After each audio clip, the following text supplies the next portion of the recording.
Byron, the pole sitter, chooses the inside. He is on the gas, and we are under green in Phoenix. Didn't take them long. Here they come. Fighting hard for this clean air track position. You'll see that Byron and Logano, that's going to be a battle. Well, that's going to be one of the big battles, as we see a battle for the lead right here between Joey Logano and William Byron. So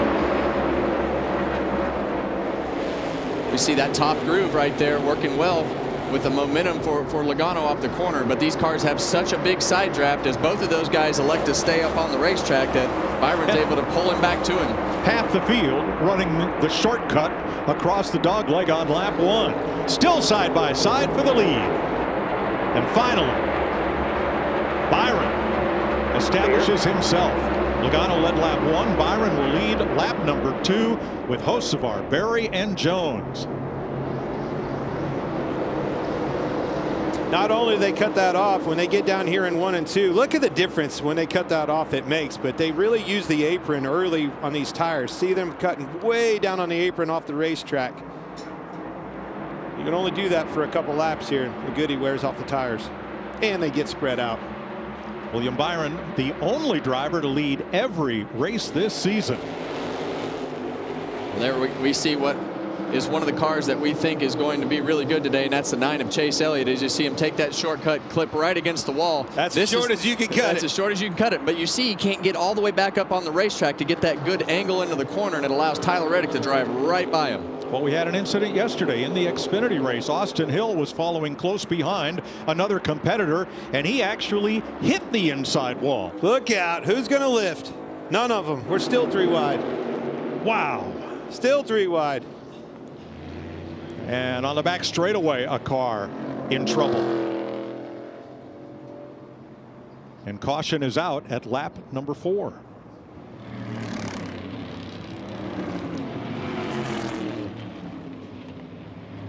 Right. Catherine Legge, we'll see.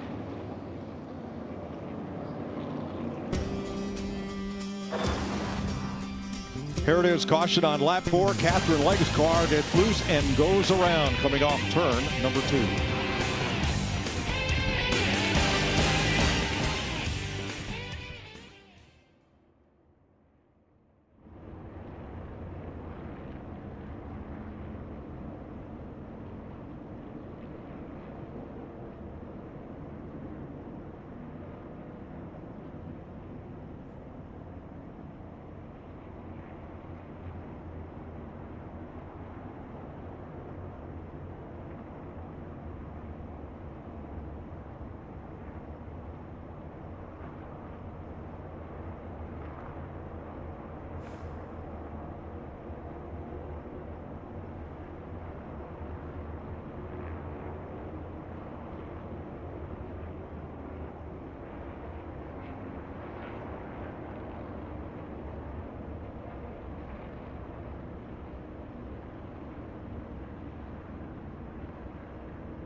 Welcome back to Phoenix. Beautiful day for a race. Temps in the high 70s, cloudless sky.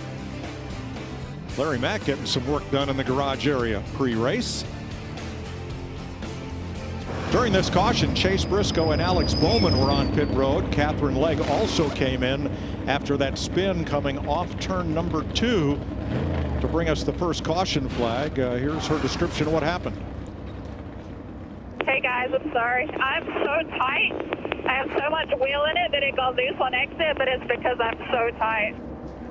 Well, that's a natural characteristic that I'm sure they'll walk her through as you go through the first part of this race. But when you get out there with all those cars side by side all over the racetrack, these cars have a natural tendency to just shove the front tires because of the air not being on the front of the car. And that's why you see so many of these cars move around to try to find a spot to get some air on the nose of that car. You have to anticipate that. As Absolutely. soon as that thing catches like that, it will snap in a hurry. So today we'll be right along with Joey Logano, the Hunt Brothers Pizza Cam, on the defending NASCAR Cup champ. Denny Hamlin will be carrying our Toyota Cam today. Ryan Blaney, the Ford Performance Cam for last year's championship runner-up. And Chris Buescher will be making the Thomas's Breads Cam rise. Like what you did there. Getting ready for the restart. Larry Mack, what have you noticed about the top 3 in these first couple of laps? Yeah, we know this track is very unique. The 2 ends are different. The straightaways are different. All 3 of the top 3 are shifting. But what I'm seeing with Byron, he stays in 4th gear much longer on both straightaways than Logano and Hocevar. William Byron on the inside of Joey Logano will lead us back to green as we complete lap 9.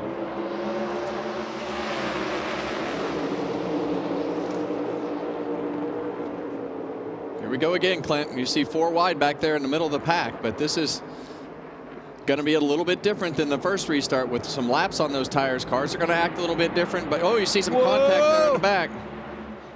They got it. Those guys turned around. They didn't get through that, Kevin. Stenhouse is around. Yeah, we got back to bumped caution. and turned. Yeah. Did not hit anything. You did get bumped. You did get bumped and you did get turned, and that's they were right. 3 or 4, maybe 5 wide back there. And that's what I was saying. These cars are not going to act the same as they do on sticker tires. Cuts her around as well. Let's go back and take a look at that. Yeah, and you're going to see a car on the apron just come up and get into the side of the 47. It's just when you get down there on that flat, that thing will start shoving the front, and then like happened in the first incident. It's pretty much all of this.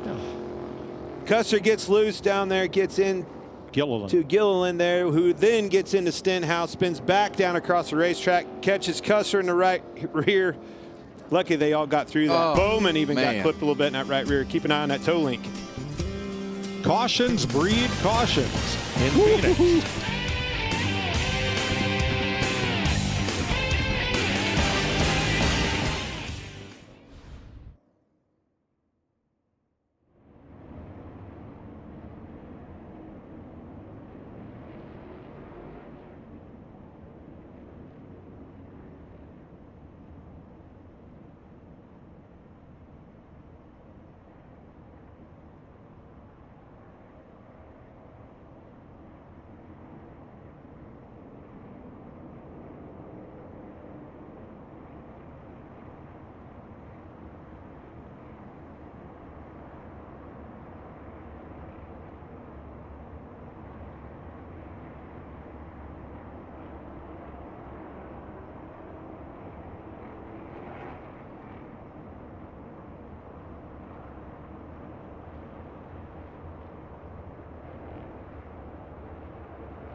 Shane Van Gisbergen's WeatherTech cam had this view of this caution. Well, I was one car off.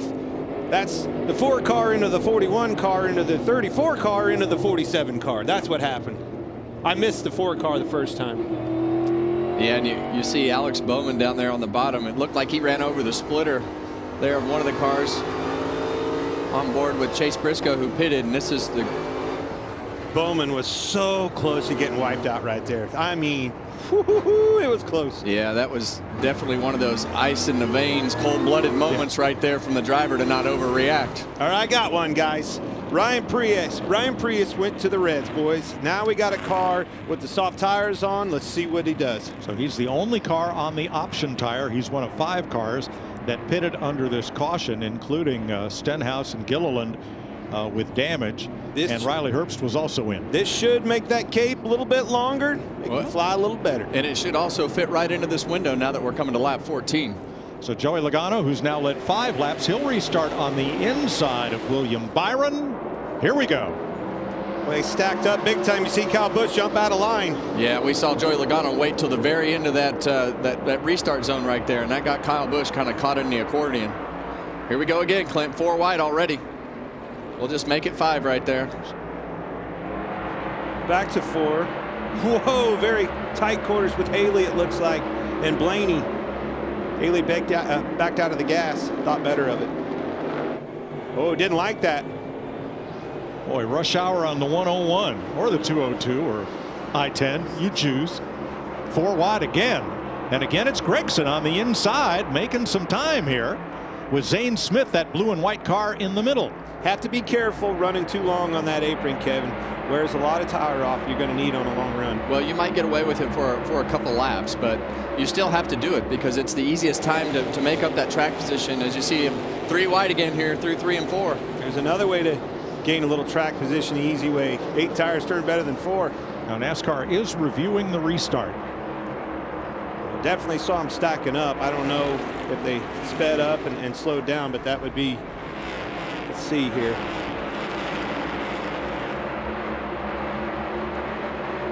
I think it was just Logano waiting until the end of the zone. Everybody trying to anticipate it. Oh, below the yellow line prior to start finish for Joey Logano is what we're hearing from NASCAR. They're going to post him. That's huge. Yeah, and I didn't really see that there right off the bat. And there's the official up on the box. Oh, the yellow line too soon. All right, so you can't cross the yellow line before the start finish line. No way. Well, right there. Man. That's pretty nitpicky there. That was. Now I said before the race, it'll bite somebody. Right I didn't think that it would be Joey Logano, but that's pretty. He wasn't blocking anybody. He wasn't. I don't know. It's hard to tell exactly from that angle if he's on it or below it. Yeah. Yep. But I mean, it's really, really close. That's pretty nitpicky in my opinion. I don't know. Let's see if they. But it's also. I don't think they're going to change their mind. They're not changing their mind. It's also the easiest call that they can make. If it's not to the start finish line and you're below the yellow line right there, you got to call it if it's a black and white call like that. So a drive down pit road at pit road speed, and the pit road here is 3/4 of the way around the racetrack. Meanwhile, Ryan Preece on the option tire has gained 13 positions since the restart. Only car on the softer option tire right now as Byron leads Reddick, Berry, Hocevar, and Hamlin. Yeah, and Ryan Preece is making up positions as quick as possible, and this is worst case scenario for Joey Logano. With as long as this pit road is, he's got to get going and not go 2 laps down here as the leaders are starting to come off of turn 4 and he's headed into turn 1. Go back to that 60 car. I like what you said there. Sparty picked up 17 positions on those soft tires. You think them things are going to make a difference today? Here it is. I mean, you can see just barely he turned under it. Yeah, I mean, that has to be, that's a black and white call. So when you look at that yellow line and look at his car at the start finish line, you give a little bit right there, Clint, and it's just, then it starts opening up more. They didn't give a little bit. They didn't give much at all. That's even more minute than a little bit. Well, in addition to being our crew chief, Larry Mack is also our rules analyst. Larry. Yeah, I went down to the NASCAR control tower. They went over the video with me, and no part of that race car, no part whatsoever, can go below the yellow line until you completely cross the start finish line. So that call was correct. Okay, so Joey Logano trying to rebound. Ryan Preece marching through the field and giving everybody a demonstration on how fast the option tire is from fire off. He restarted 33rd. He's up to 13th. Well, you're really getting a good look at the difference in lap time. But that grip, that mechanical grip that comes with those soft tires, it allows you to maneuver the car, and having that advantage in the speed just allows you to do things that looks like you're Superman. Well, I mean, just look at that. It looks like so much fun until the roles reverse and everybody else is on them and you're not. Well, we got to go 60 laps. We saw 14 of them there taken away from the first part of that run. So these guys are looking to score some stage points right here. So now it's just going to be, when do they fall off? We think it's somewhere 40, 45, 50, right in that range. So that's going to be right at the very end of this run. Well, meanwhile, there may be some steam coming from the number 22, and I don't mean the radio. Here is some audio. I don't mean the radiator. I mean, geez, I mean, it had to be, if it was at all, it was freaking nothing. That's ridiculous. Copy that. Stay in the gate. It was right at the start finish line. Literally right at it. Well, and you want to cut it right at the start finish line because you want to angle it towards the end of the pit wall. So you want to drive that car on the apron from the start finish line straight to the pit wall to keep anybody from driving underneath you. The other hard part about that leading the race, how can it happen to the leader? It's because you're looking in the mirror seeing what runs are coming. You're not necessarily looking at the windshield because there's nothing there. And in his defense, it got pretty violent there with the host of our car running into the back of him as everything stacked up. There was a lot happening right there. You're getting slammed in the bumper, you're having to shift gears, and just lost track a little bit right there of where he was. But regardless, NASCAR made the call, and Logano now 21.8 seconds off of the lead, but we're showing him still on the lead lap. Did not lose a lap with that long drive down pit road. Look at them tires go. You feel like Superman, don't you? You put that cape on, those new softer option tires, and march your way through the field. Believe me, everybody on pit road is taking notice of what Ryan Preece is able to do here. Well, you only get 2 sets of them, so they're all learning that they still are faster, just like they were yesterday, but you're going to have one for the end of this race. So everybody's going to put 1 set on here at some point, but I would think that, especially for a guy like Ryan Preece that's had a little bit of trouble at the end of some of these races, they were like, hey, we're in our window.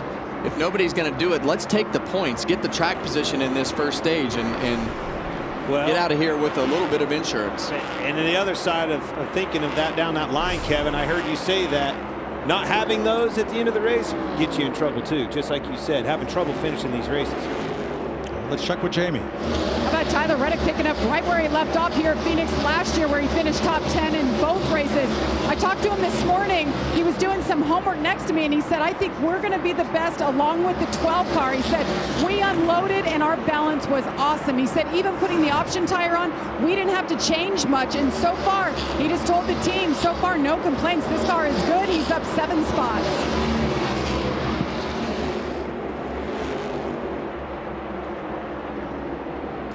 From Denny Hamlin, Ryan Preece continues to march through the field. This is fun to watch. It's going to be even more fun when a number of cars get on the option tire. William Byron leads at 30 laps.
Welcome back to the Shriners Children's 500 on FS1. 36 laps complete.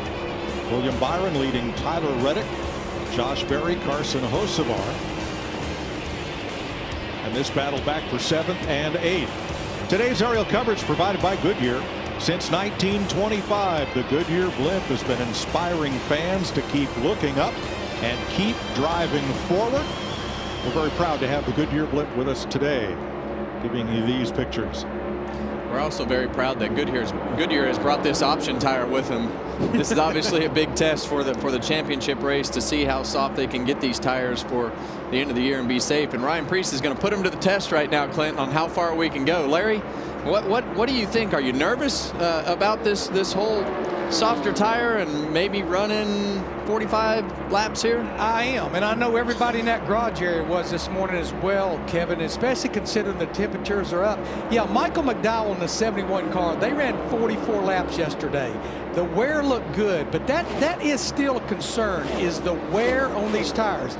Yeah, Preece is still laying down lap times in the 28s. Most everybody else except for Byron and Reddick have drifted up into the 29s, but we've run now roughly 25 laps. He's still got to run over 20 laps. I think they're still concerned about wear, and honestly, with the temps being up, you want to make sure you don't blister a tire. Regan?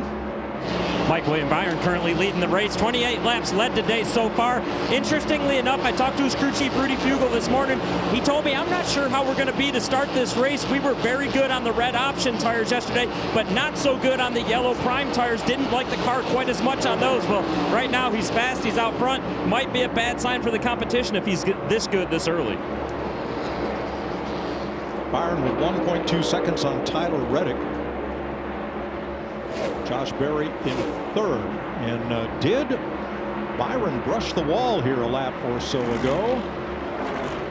Oh, that's just put a couple scrapes on the right side, Mike. That's getting that whole entry. But big arc. One thing that I worried about when we used to dominate these races at this racetrack, and you get these leads at the beginning of the race, sometimes I felt like as we got towards the end of the race, there were weekends where I felt like we didn't keep up with our car like the rest of the field was, and the biggest thing you didn't get was that experience in traffic. And if you got in traffic, to know what the tendencies of your car were, because you're going to get buried in this field most likely at some point by somebody who's on reds or something different. So you're going to have to deal with traffic, and there'd be a lot of times you'd be running this fast and then you'd catch the back of the pack and that momentum would stop because your car wasn't very good in traffic. So this will be interesting to see when we see what Byron does to catch the back of the pack. All right, now here's Josh Berry for the Wood Brothers in unfamiliar blue. Right behind him comes Ryan Preece, Larry. Yeah, going back to Ryan Preece right now, who has moved up to 4th, and we still have, 18 laps to go. He is in constant communication with his crew chief, Derek Finley, and Derek is in communication with him. They're just trying to get him to maintain a pace right now, not overwork those tires. 28.80s to the leaders, 29 flat. About a 2/10 fall off for Preece after 30 laps on the softer option tire. Yeah, and I think that in order to maximize what you're going to do for the penalty that you're going to take, I think you want to push him as hard as you can push him, unless there's something I'm missing, because you're going to want to capitalize as many points as possible, because you're not going to get them when everybody else has those soft tires on, Clint. Well, the only reason you'd pull him back a little bit, pull them reins back, would be if you were worried about a tire blistering and having a problem. That's what I love about having that car, that one car out there that, rolled the dice and showed us the potential of these tires. Well, I think there's more to this than just let's see what the option tire will do.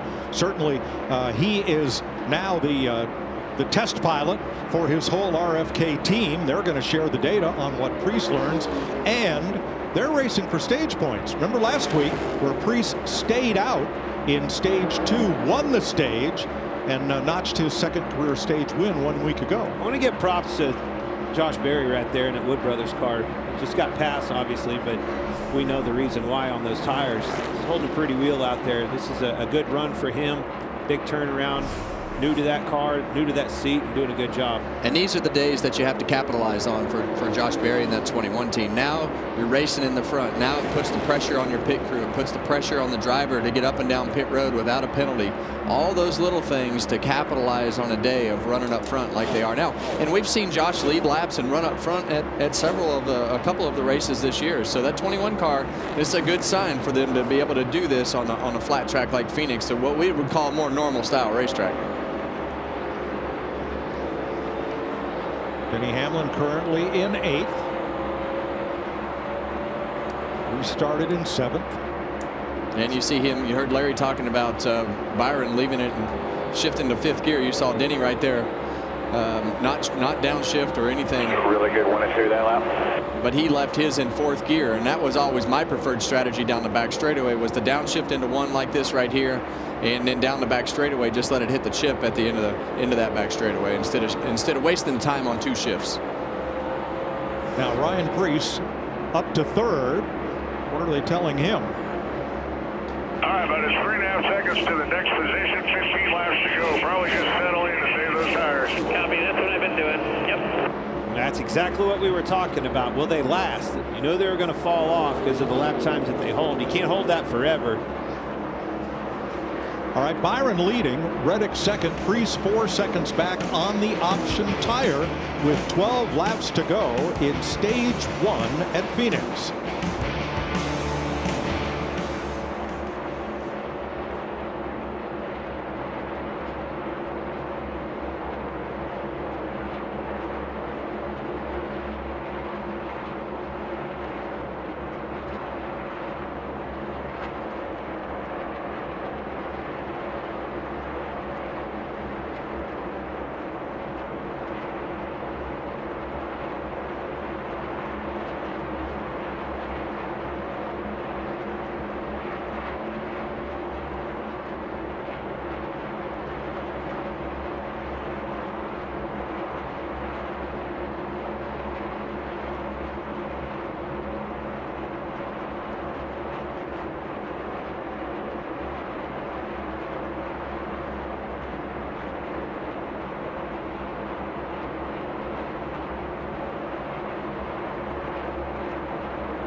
Seven laps to go in stage number 1. William Byron has been out front for 48 of the 53 laps. Joey Logano has led 5 after starting the race from the outside of the front row. Christopher Bell restarted 9th. He is up to 4th, just 6 seconds behind the leader, and what a start to this season he has had with back-to-back wins. Atlanta, Circuit of the Americas. First since Kevin Harvick in 2018 to win 2 of the first 3 races of the season, and trying to match that 3 in a row that Harvick scored in 2018.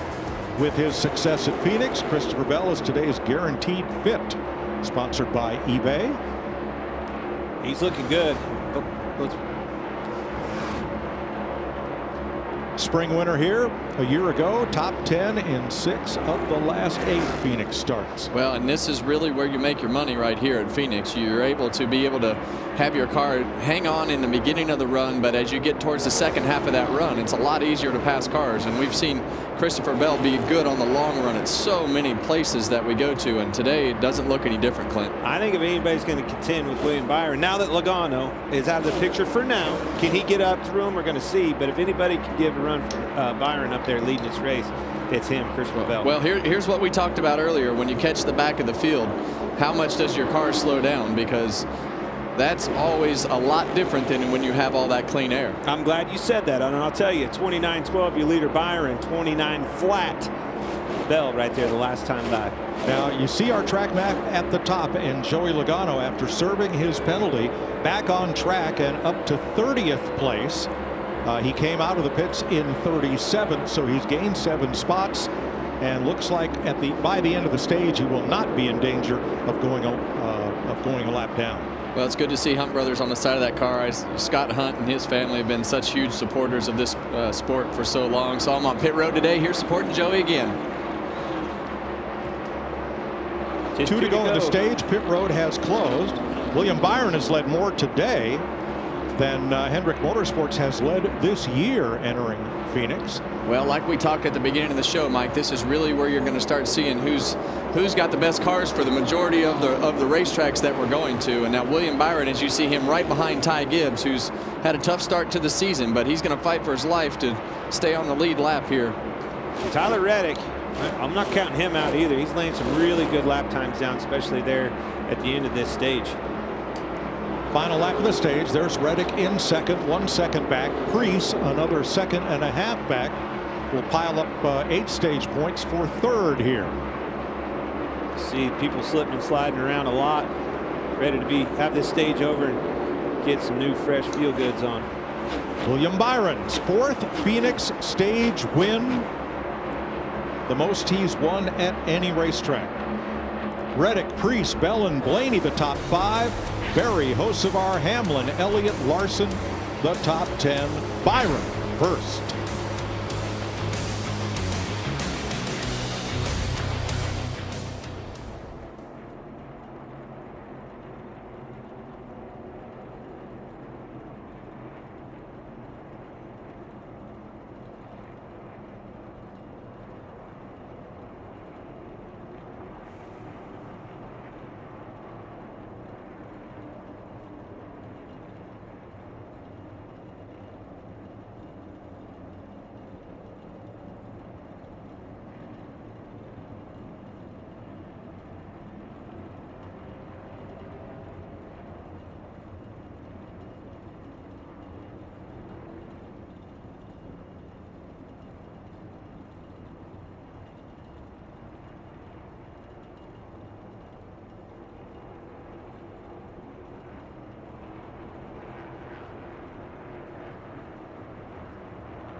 Who will rise up in the world's most famous arena and take the conference crown?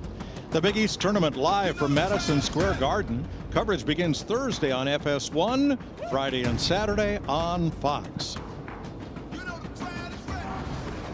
Pits will open soon. Here's Jamie Little.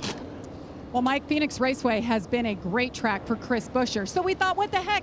Let's introduce you to his pit crew. They've been getting the job done. They're a nice mix of brains and athleticism. Jacob Prohl, front changer, two-time All-Ivy League receiver for Brown University. Travis Edis, rear tire changer.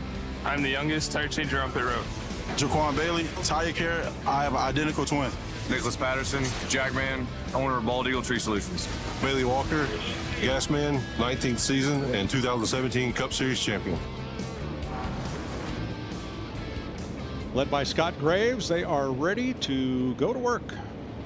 I feel like that's maybe how they explain our booth sometimes. How? What's that? Well, mix of brains and athleticism. No? Larry, help me. What are we going to see here? Well, I just think there's some drivers that's made no hay. When I look at Ty Gibbs back there still in 34th, when I look at Michael McDowell 26, John Hunter Nemechek in 31st, I think this is a time to do what Ryan Preece and Derek Finley did. I think we'll see some teams take on a set of those soft red letter tires here. All right, the 99, 71, and 54 have the option tire up on the wall, ready to go on from those we can. And I like that vantage point. I like that because if you're going to have a crappy day, you might as well get some stage points and minimize some of the damage. Green light's on. They're coming. That's Ty Gibbs going, or Ty Dillon going around to get the free pass as they head for pit road. Jamie. Tyler Reddick comes down. His car was pretty good, but started to get a little bit tight center. They've got those primary tires going back on air pressure adjustment. The 17, the guys we just introduced you to, going over the wall for Chris Buescher. Got a little bit tight for him, but made up some great position. And the 60, Ryan Preece up 30 positions on those option tires. They told him, great job. He said, it actually wasn't terrible, Regan. The 24 William Byron leading the race, very good so far, but told the team, I am loose right now. I need an adjustment for that. It stayed the same the whole run, but he needs some drive off, and also made mention of an issue potentially with the steering. He said that I went through the dog leg and something hasn't felt the same since then. Byron will lead them off pit road, and the pit timing line has been moved here at Phoenix, further away from the #1 pit stall to lessen that advantage. Great stop by Hamlin's bunch and Chase Elliott in a 9. Hey, and Buescher's group love being introduced. They picked up 3 spots on pit road. William Byron, your stage 1 winner.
UFL is back. Skip Holtz and the Birmingham Stallions, a spring dynasty, now chasing their 4th title, but the rest of the league coming for the crown. The new season kicks off March 28th on Fox. Well, let's see what kind of fun the boys have found wandering about. Well, we are actually at what they call the perch, which is just above turn 1, and I appreciate you guys letting us kind of invade your space here. We're actually working. We're live here. So I'm sorry, you're a young fan here. What's your name and who you're rooting for? My name is Julian Solis, and my favorite racer is Byron 24. Oh, good pick, because he was on the pole. He did way better than the guy at Atlanta who did not answer you, Myers. We didn't know where we were, but tell me what you're keeping an eye on so far from this great spot. Yeah, well, I mean, Joey Logano, he had that penalty early on. If you're going to have a penalty, have it early so you can recover from it. It's going to be interesting to see now that they've reset Chris, is he able to drive him through the field, get back up in the lead where he was? Yeah, it's a great view, and thanks again. We were going to go on a Rattlesnake Hill. Too many lawyers. I was okay with that. Yeah, a lot of attorneys up there got in our way. All right, enjoy the race, you guys. You know, it's really named Monument Hill, but when Buddy Job owned this racetrack, he named it Rattlesnake Hill on the track map so people wouldn't go up there. I mean, snakes, you know? Then they cleared them all out and they terraced it, and now it's a fan area. It's all good. There's the brains of the booth that you were talking about. Yeah, well, the brains that leaves you out, so I don't know what you've left yourself. I don't either. Because I've seen you play basketball or any other sport, golf for that matter. Oh, now I smoked you at golf. Let's not get carried away. You blew the course up, literally. All right. All right, let's hear how the 60 team assesses Ryan Preece's run on the option tire. Good call, Derek. Good driving, driver. I know we passed cars. I don't want to kiss, though. Good, I didn't want to. Yeah, starting to fall off there at the end. Yeah, it was managing. It wasn't terrible. Lacking a little bit of right rear side bite. Felt like it was manageable, you know.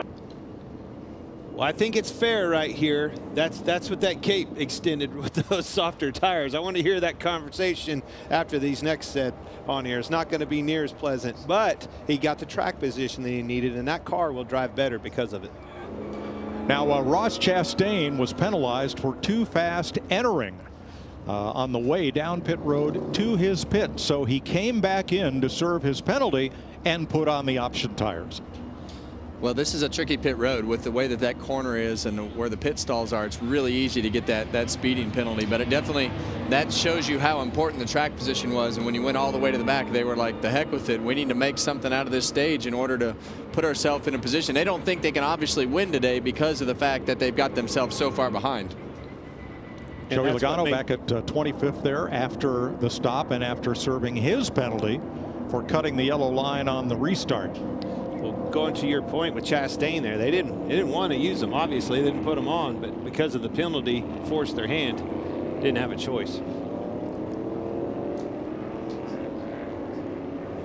And the highest one of those in the running order is Austin Cindric in 14th. He's on the option. So is Justin Haley. Cole Custer is on the red sidewalled option tires. Riley Herbst, John Hunter Nemechek, Ty Gibbs, Michael McDowell, Shane Van Gisbergen, Daniel Suarez, and as we mentioned, Ross Chastain. They will start stage 2 on the red letter option tire. And I think a couple of these guys are going to drive through the field and get themselves just like Preece did up into that top 10, and that's what they're hoping for, is to try to grab some stage points and a little bit of track position. Byron and Reddick on the front row, ready to restart. Adjustments have been made. We'll see how these cars react to this. Byron's led 65 of the 70 laps so far.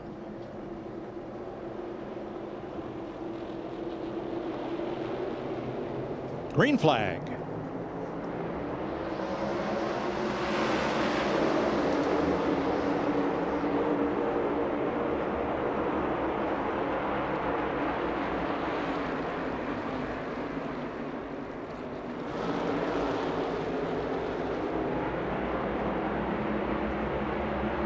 A little bit of 4 wide, but pretty orderly this time. Look out. Yeah, there's a lot of options there for the drivers to be able to move around, but you got to get situated up off the corners. We see Gill cars way in the up back. the Yeah, we see Gill end up the racetrack and SVG get stacked up on those red tires and not be able to make some some time, but now those red tires are going to go right around the outside of him. Austin Cindric plus 6 spots in 1 lap on the option tire. And you got to make up for it as fast as you can, the track position that you don't have. So you want to be as aggressive as possible while you're on these restarts, and the cars are as close together as possible. It's easier to make up time when you have the restarts. Second place, Christopher Bell around the outside. And Preece is right there with Hamlin and Berry. Got his tires dirty. Tyler Reddick's going to try to clean them up down the straightaway. I said it earlier in that last run. I'm impressed with Bell's speed. Can anybody contend with Byron and all of it's clean air and the speed that he has in his car? We know that car's fast. It was on the pole from yesterday. And I think the second half of these tire runs is really when Christopher Bell is going to shine. Now he's got that track position, won't lose as much time to Bell. Reddick, I felt like he was better on the long run. In this car, Ryan Blaney. So I feel like those are the best 4 cars currently. But Austin Cindric is running 6th right now, and he's going to be on a mission to get to the lead.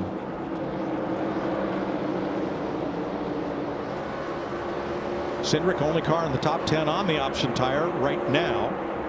Others will move up as this stage rolls on. Watching from the Ford Performance Cam on board Blaney. Yeah, and I don't like that, Clint. I don't like that being all the way down on that flat. I'd rather see the right side of those tires from Austin Cindric's car on that yellow line. I think when you're on the flat, it allows the car to slide more, and you abuse the tires worse than trying to really hug that line with the right side tires if you're going to use the apron.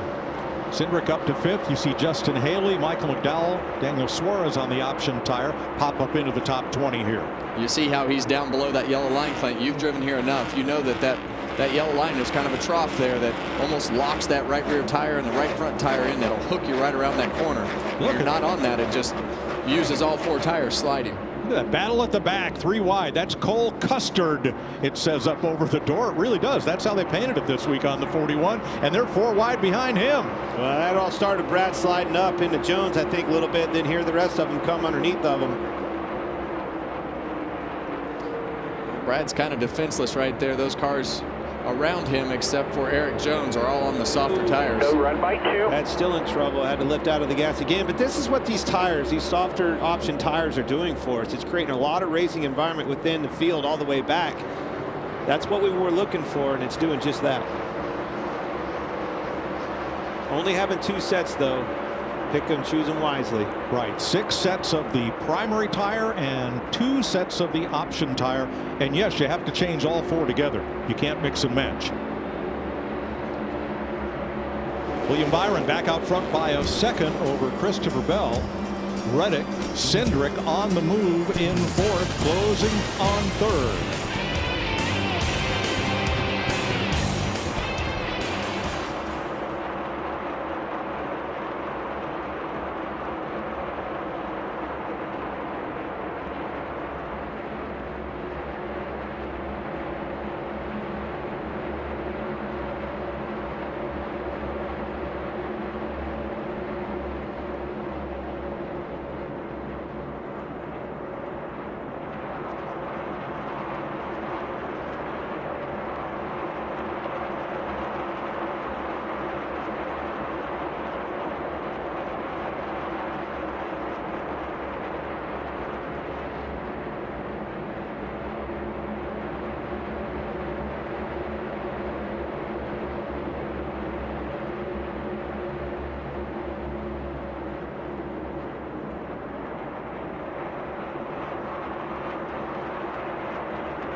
In 3 weeks, get ready for a new kind of madness. It's the college basketball crown. 16 teams from the top conferences face off in an all-new postseason tournament. Tip-off is March 31st on Fox and FS1. Here in Phoenix, Austin Cindric continues his march to the front on the option tire as he passes Christopher Bell for second place. Easy. I mean, it's as simple as that. He's going to be the leader here in a minute. Yeah, I mean, he's a half a second. You got to close in really fast on William Byron. And then, you know, the key to the equation here is if this doesn't go and have a caution and it goes green, you want to drive away as far as possible in case you're not the best car, so that you can get as far ahead of William Byron or whoever is in second place at that particular point. So you want to put as much distance as possible and make this pass as fast as you can. Larry, we've talked about how the option tire works and what the different scenarios are, but why did Goodyear choose to bring 2 different compounds of tires here to Phoenix? Mike, we did it twice last year. We did it in North Wilkesboro, the All-Star race, a half-mile track with brand new asphalt. We did it a little later in the year, Richmond, a 3/4-mile racetrack that's very wore out. The surface here is somewhere in between, but this is the most high-speed track we have tried this at. The ultimate goal is to see if overall a softer tire combination will work at this 1-mile racetrack, because the history shows last year, everywhere we showed up with a softer tire, Watkins Glen, Martinsville, the racing was better. Well, here's Austin Cindric on the option tire, racing William Byron for the lead. And these will be Cindric's first career laps led at Phoenix. Jamie.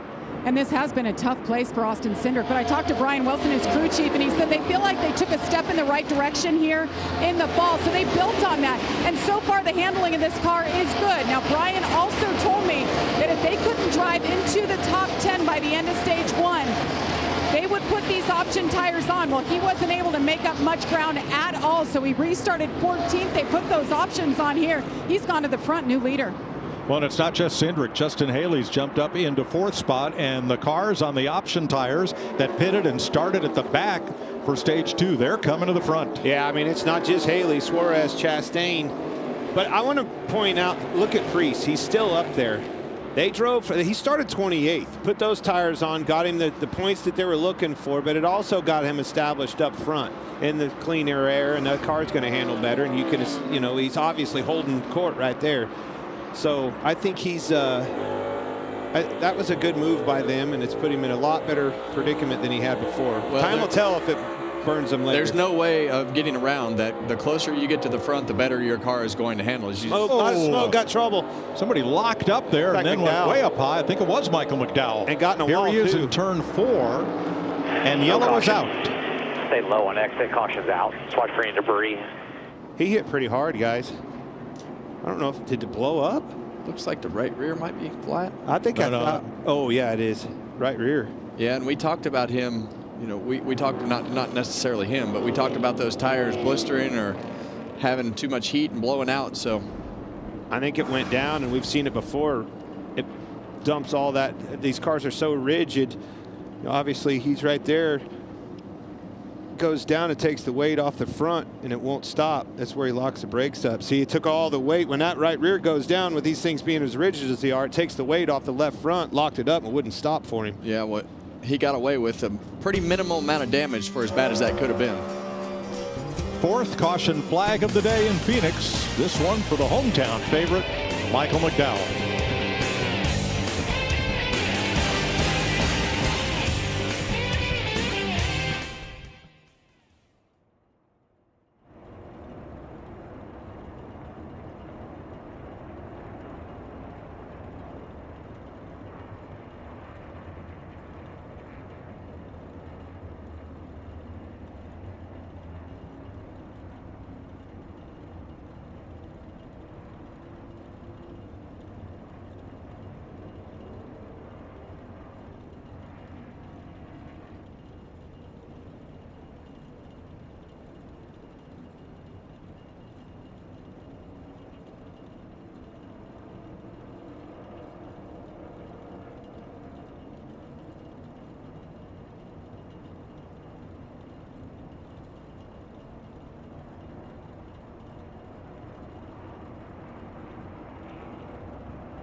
And welcome back to Phoenix Raceway, the 45.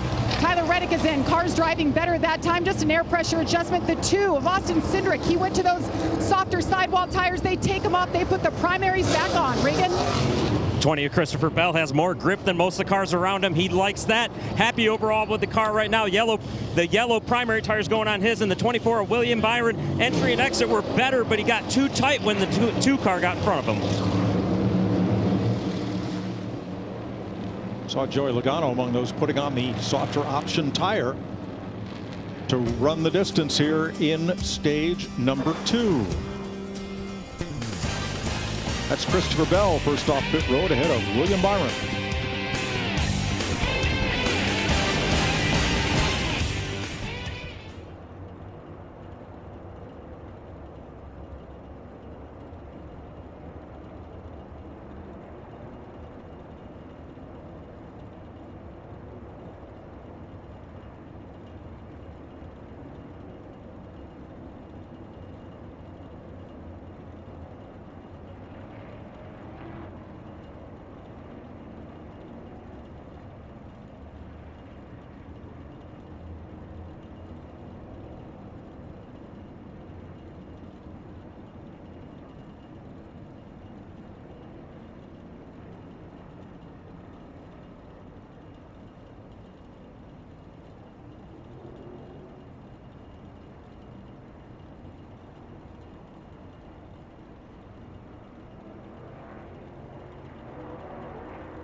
Where's Barry running? Welcome back to Phoenix. Tough pit sequence for Legacy Motor Club. Eric Jones and John Hunter Nemechek both speeding on pit road after leaving their pit stall. Another McDowell still on pit road now with the hood up. Some further damage there after that cut tire and spin. Yeah, you see those plates on the front tires. What they're doing is checking the toe from the front of the tire to the back of the tire to make sure that that tire's set to the appropriate toe setting they want. They weren't the only ones that had trouble on pit road. Josh Berry, I think they left a lug nut loose there. He had to stop and back up into a stall, so he'll be starting at the back as well. And we noted Joey Logano on the option tire. A very late call, last minute call by Paul Wolf. Pulled back the yellow sidewall tires and put on the reds. And let's see how far Logano can advance from 24th position right now. Well, he's in a very aggressive driver on restarts, one of the best restarters in the business, so I would say a lot. Yeah. Well, I think for him, he needs to get there as soon as possible, because if this thing goes green, I don't know that those tires will go the whole distance. And it seems like, you know, that at least the primary tire guys have the option of being able to run the whole distance on fuel of the rest of this stage. With this softer tire, I'm seeing a lot more rubber on the racetrack, marbles at the top of the track. Those are the things that we haven't seen in a long time. Watching those cars go around there, you can see it on the outside. Reddick earlier got up in the marbles per se and had to clean them up. And we saw it yesterday. That rubber was caked up on those crush panels behind those front tires. Cody Ware got the free pass, and they also put the option tire on his number 51. Yeah, just remember the fuel window is about 92 to 98 laps. With that stop there, you can make it to the end of stage 2, but that's asking twice the distance that anybody has run on those red option tires on the 22.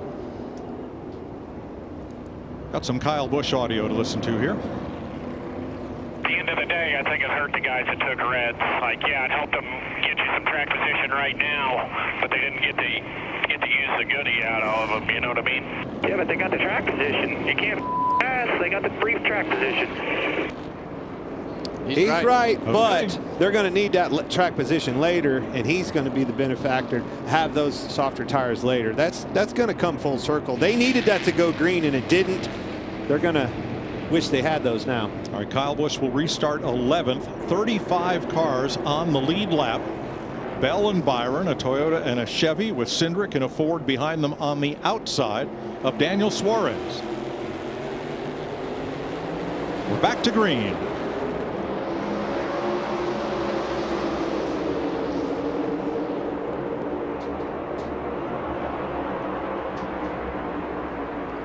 Right back to 4 wide. Christopher Bell got a great launch right there. We've seen the 24 car of William Byron be a little bit better. Whoa, trouble in the back and 2 cars in the wall. Big wreck. They're still wrecking. Custer into the outside wall. I think that was Herbst. Keep rolling if you can. Keep rolling if you Christopher Bell will lead them back to caution here at lap 99. Fellas, I don't think that was an if. I think that was a when. All of that, everybody funnels down there into the middle of turns 1 and 2, and you just can't get off that corner 5 wide. Hocevar up against the wall hard, started 3rd. Yeah, and a lot of times what happens, you get off that corner from the flat up onto the racetrack, and that front end will take off, as we saw earlier, and hit the guy on the outside of you, and that starts a chain reaction.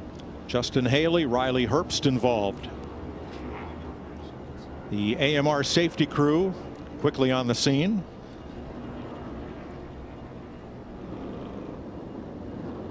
And a bunch of torn up race cars. Looks like all but 3 got away. Yeah, a lot of times on this back straightaway here, it's just so narrow. Once they start wrecking and the smoke starts building up, it's just hard to be able to tell where to go. Much like the first one, it starts right in here. You see him, the funnel starts here as they start the progression of moving up into Haley, into Briscoe. And I think that was Hocevar on the outside. Just runs out of room. You know, Herbst into Haley seemed to be the first point of contact. No, I think it was Gibbs is who it was. Oh, was it? Yeah, the 54 comes up and they all get squeezed right. Oh, you're right. They just run out of room, man. Wow. That car launched up in the air. 19 jumped over the right front of Haley. Yeah, Briscoe with a lot of blew damage the side there. window out of Briscoe's car. That car's hurt bad. Yeah, and I don't think that the 54 really did anything wrong right there. They just squeezed together, but it looked like the 19 and. Well, nobody lifted. Nobody was willing to lift. Those wheels grabbed. Boy, did We're going to watch from Van Gisbergen here. Yeah, so watch this 7 and 19 right here. The 7 is going to be all the way up against the. Wow. Boom. Happens fast. And now from Chase Briscoe.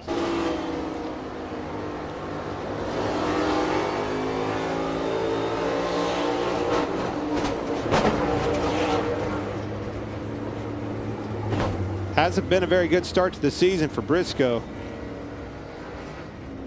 Let's watch Shane here.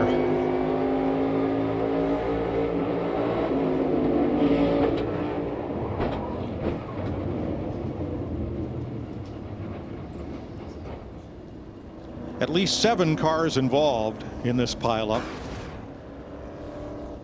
There's Carson Hocevar climbing out. And all 3 Spire cars have been in an incident today after all qualifying up front in the top 8. A 7-car pileup as they funnel together off turn number 2 puts us back under yellow.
it would have definitely tipped Kyle over the edge if he would have, roughed him up too bad. I think that, he was still in a position there where he probably could have been a little more aggressive, but I think that we talk about it with Carson Hocevar last week, you earning the respect of your competitors. Sometimes you have to use those situations to try to earn that respect. And I think Christopher, listening to his victory lap interview, really wanted to earn that respect from Kyle. Hey, I do want to race you correctly. I do want to do things the proper way to get this win. Join Kevin and the crew every Tuesday and Thursday. Is this the best podcast in NASCAR? Tune in and see. It's Kevin Harvick's Happy Hour, presented by Echo Park Automotive. And let's show you that finish last week that Kevin was talking about, racing each other with respect. Great finish. It was a great finish, and see some contact right there, but those guys raced each other really hard, really clean. Bell in the end had a little bit of a tire advantage and was able to clear Kyle Busch and drive away for the win. But it wasn't just Busch. William Byron, I mean, he would, with as hard as those two guys were racing, William Byron got himself back into it, but ultimately Christopher Bell was the winner. And look which two drivers we're talking about today. Exact same two. Christopher Bell coming off 2 straight wins, trying to tie what Kevin Harvick did in 2018 and Bill Elliott accomplished in 1992. 3 in a row. Well, look at them 4 wide there as they get together, and the wall is right there. And this ends up, we had 7 cars involved, but the more we look, the more we count of cars that had damage in this one. Add Keselowski and Custer to the list. Gregson goes around. It's like Dillon sneaks through, but boy, a lot of damage here. Yeah, and it's just that's a tough spot with everybody racing on the apron, and like we talk about that funnel, but it is so narrow.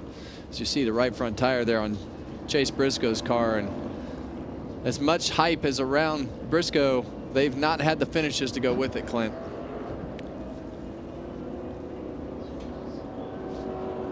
All right, we'll step aside as cleanup continues here at Phoenix for this pileup at lap 99.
Next week, NASCAR rolls into Las Vegas with all 3 National Series on track starting Friday with a Craftsman Truck Series under the lights at 9 p.m. Eastern on FS1. still cleaning up from the lap 99 crash. Now Justin Haley was coming in the top 10, headed for the top 5 when he got caught up. Listen to Haley and then his crew chief Rodney Childers after this happened. And I tried to check up for Gibbs, but it wasn't enough. We're done. Did he not just come across my nose? Oh, hey guys, sorry about that. Y'all do a good job all weekend. I had a good car. Kevin, these are some really hard hits. Yeah, and that's usually the way that those hits are there off of turn 2. You know, we saw the 54 car come up the track, and you heard Justin say right there, I tried to check up. He knew that there were 2 cars on the outside of him. Not sure if the 54 knew there were 3 on the outside of him, but they all just squeezed into a tighter spot than would fit 4 cars. Yeah. So your leader is Christopher Bell behind the Chevy Corvette safety car. Let's check with Regan. Mike Christopher Bell, fast on the racetrack all year long, two wins in a row, but you can't get 2 wins in a row without a fast pit crew. Darrell Edwards, Jackman for Christopher Bell. You guys won the race off of pit road on that most recent yellow flag. What is the sensation like when you have a good stop like that and your driver's out first? I mean, it feels really good. Like, that's all the preparation work that you do in the off season, and when you see it all come together at the right time, man, it just feels so good. And with this group, like you said, we've been together for 4 years now. We just try not to be superheroes, man, honestly. We just try to give Bell the best shot and send him out there and leave it in his hands. Mike Darrell's having a good day. Also, High Point University, where he played basketball, qualified for the NCAA tournament for the first time ever earlier today. Shout out to High Point, baby. Let's go, boys. Finish. Darrell Edwards out of Baltimore, Maryland. And, he's competed as a jackman at NASCAR's highest level for the past 5 seasons. Saw those guys checking into the hotel yesterday. They're dudes, all of them. It's amazing the job they're doing on pit road these days. Jamie? Well, we're at the Infield Care Center waiting on drivers to get checked and released. Riley Herbst, the first one.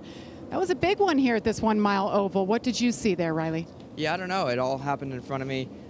Just kind of biding my time, learning, continue to work and build. And they were wrecking off turn 2, and I tried to avoid it to go low and just got caught up, I think, at the very last second. So frustrating for sure, but get to go home next weekend, and hopefully we have a good run. So look forward for all the support, and yeah, thank you. First Cup start at Phoenix ends early. Home to Las Vegas for Herbst and several drivers next week.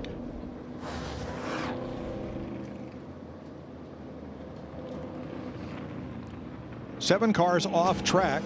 Here's A.J. Allmendinger on the lead lap, 24th spot. That is the Celsius energy drink onboard camera for the Dinger.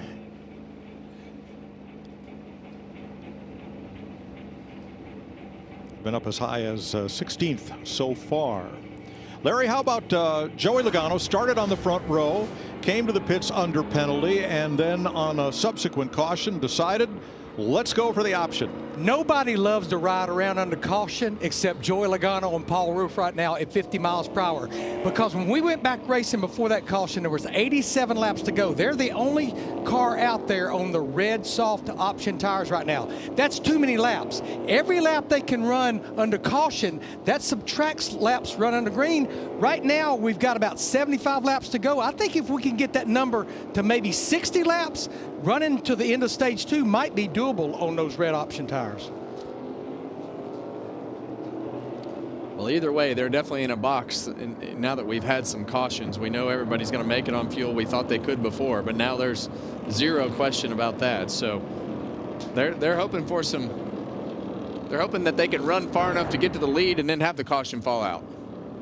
They need more cautions right after this restart. Yeah, that too. One or the other, right, Larry? You got it.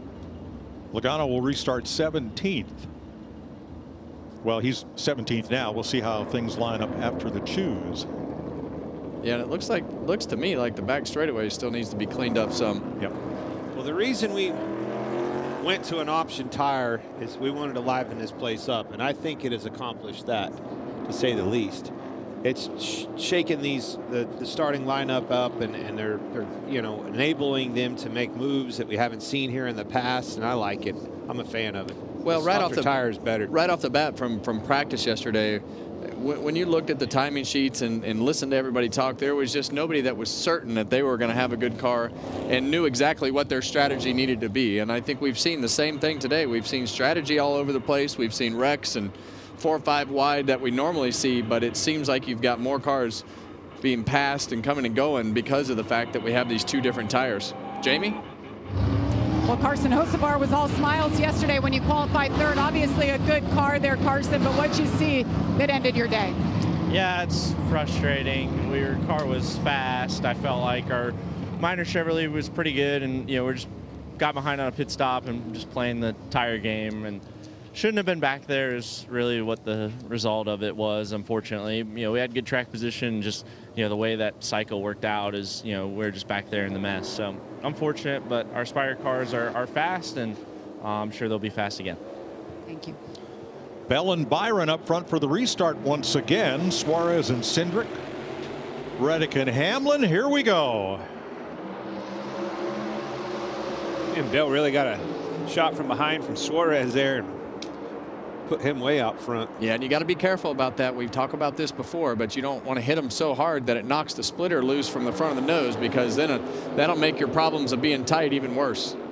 Chastain way down to the apron on the inside. Look at Logano wide, and Logano's coming on those red tires.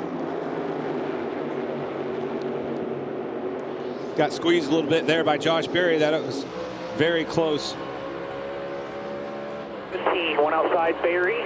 Bottom lane is clear. Bottom is clear, 1 outside, top's covered.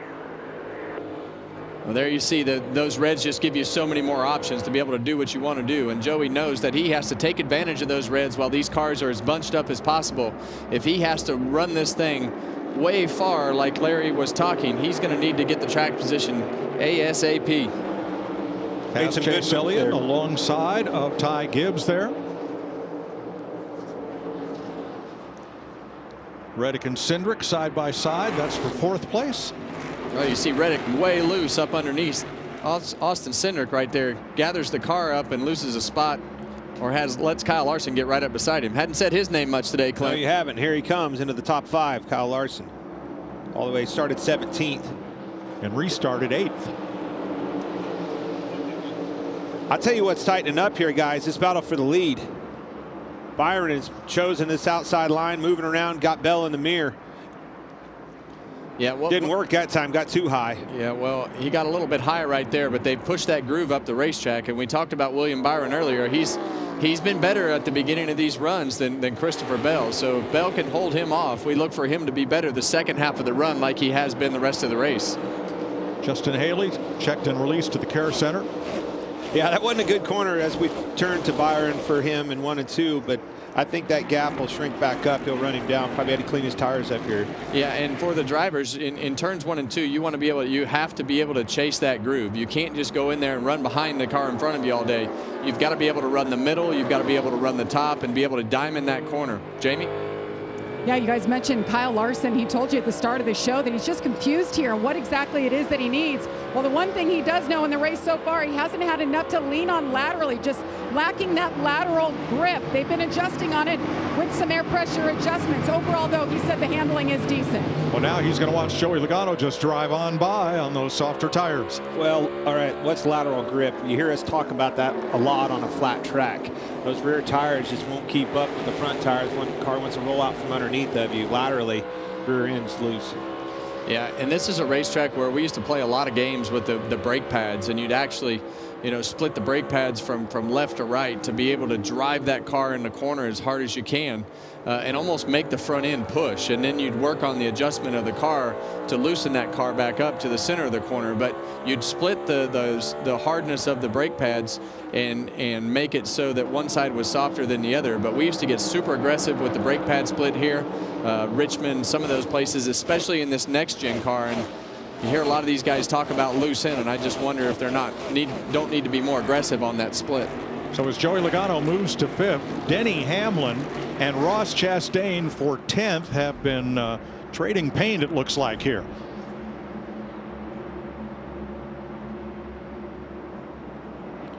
I think Denny just kind of misjudged that just a little bit. It happened, especially on the exit of turn 2. Well, in the middle of the corner, Chastain was keeping Hamlin way down on the racetrack. Chastain? Yes, that Chastain. He's a hard one to pass. Yep. You know that when you approach that one car, you got your work cut out for you. No problem with that. Now here comes Blaney after Chastain for 11th. And another one that we expect to be able to move towards the front as the longer this run goes on. Ryan Blaney is pretty notorious for being able to run his car freer through the middle of the corner, not use as much steering wheel, and that allows him to be really good on the second half of these runs when everybody else starts getting tighter through the center of the corner with the front end. Still side by side there for 11th. Still even. And Joey Logano's picked up another spot. He's passed Daniel Suarez for 3rd. Well, this long run with Logano on those reds, the softer tire choice of the day, will really give us pretty much an exact indication of where the crossover point is going to be on those softer tires, evening out with the primary tires from today. But watching these cars, everybody electing to have to, right? Not really electing, they just had to force their hand with track position, trying to overcome track position like Logano. Two cars that haven't had to worry about that as Bell and Byron. They have the ability to keep those tires off of them till the time's right. They're the ones that are in the catbird seat. Everybody else is burning them away. They're going to have 2 sets later. Well, Reddick and Larson, I mean, they're still in that group. They're still in that group too. But most everybody around those guys, like you're saying, Kyle Busch, Denny Hamlin, Ryan Blaney, Christopher Bell, Byron, Reddick and Larson, those are the guys in the top 12 that haven't burned those reds up. So this is going to be a different game once those guys put those tires on. Chase Briscoe checked and released at the infield care center. Here's your Xfinity fastest lap so far. William Byron and Joey Logano separated by about 1/10. Byron's lap 130.38 miles per hour. The driver at the end of the race with the fastest lap gets a championship point. This is exactly what I'm talking about, though, right? The track position game is real here. Byron, Bell, they have it. Logano had it, made a mistake, got a penalty, had to put those tires on early. That's going to flip-flop when this pay window's open, and watch, he's going to be out of those tires. You know, everybody's probably wondering, well, how are the guys that have the faster tires don't have the fastest lap? That's because they haven't had the track position when they have those new tires. That fastest lap will change once these guys up front that have had the track position get the opportunity to put those soft tires on. And credit to Logano, once he had to serve that penalty, he was able to do so without losing a lap. Made the drive down pit road under green, kept digging, finished that stage on the lead lap, which put them in position to do what they're doing right now.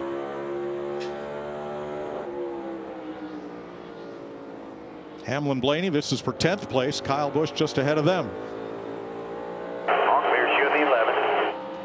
And that's what you want to see right there. You see the 11 way up the racetrack, and you'll see Ryan Blaney able to, you know, stay tucked right on that white line or yellow line right there.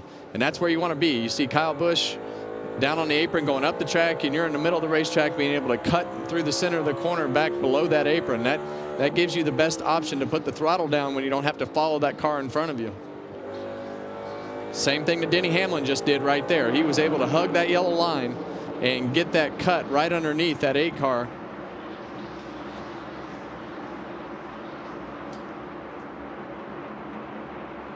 A lot of options when you get down to turns 1 and 2 right there.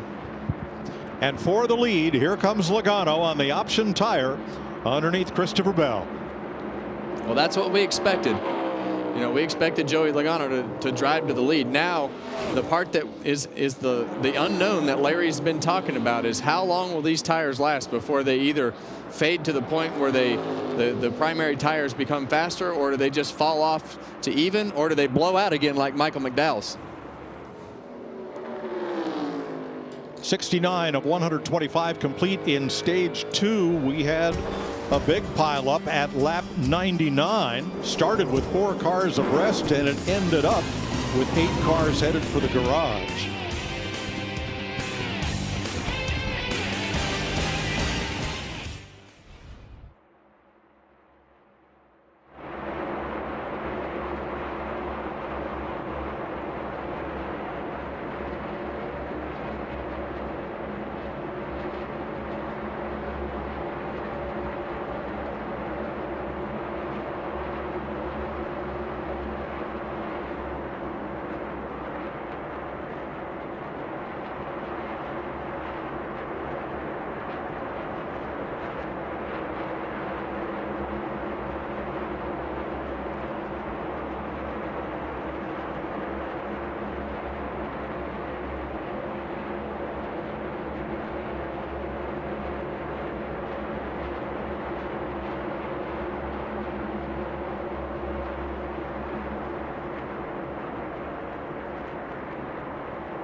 They said we have a restart violation, Paul.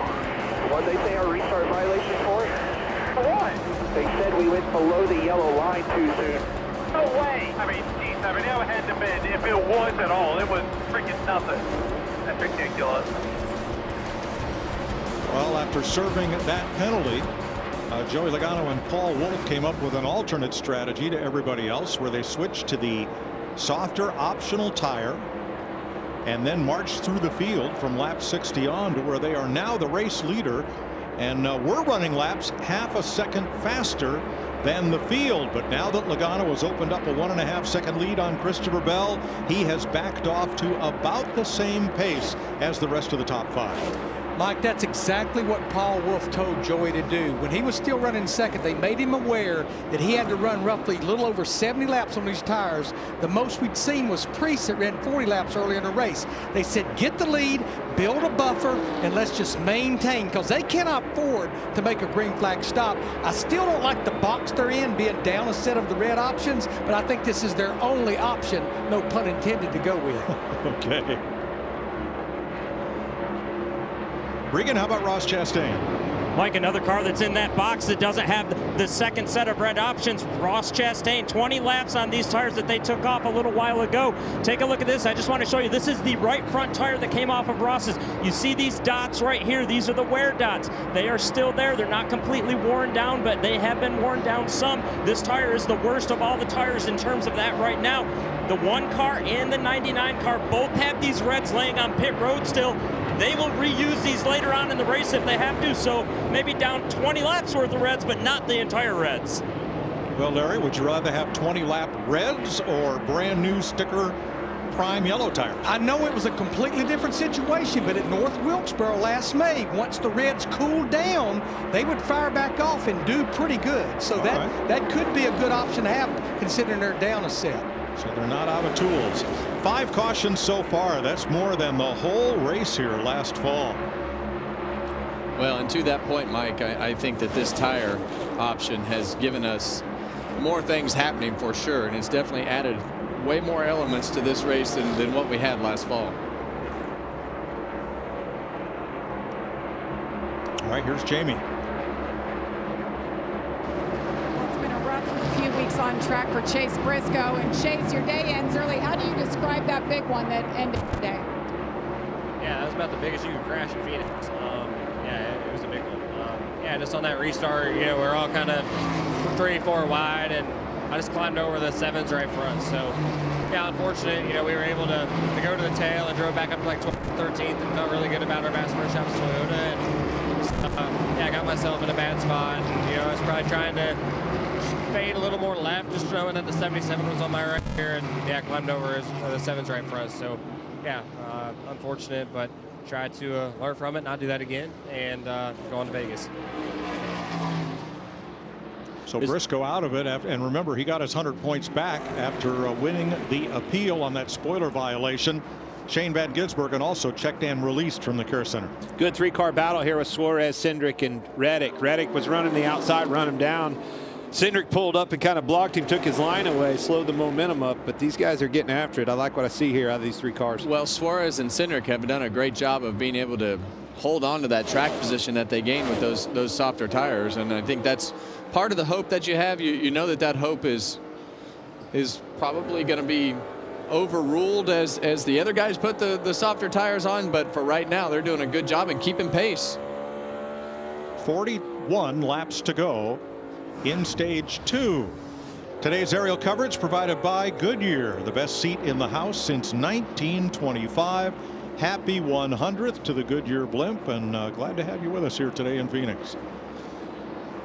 Got you riding that blimp coming up. Where are you going to? They come over and told you. Where are you going in it? Well, I'm going to fly up in the air, Clint. Boy, that's solid. That's really good intel from you. I'm going to fly. You're going to take the blimp up in the air. I'm going to fly in the air and knocking it out of the park. Around. You going to Darlington? You good Darlington County. Darlington County. Let's help you. You forgot where you're going. We're going to Florence. I had to think about it for a second.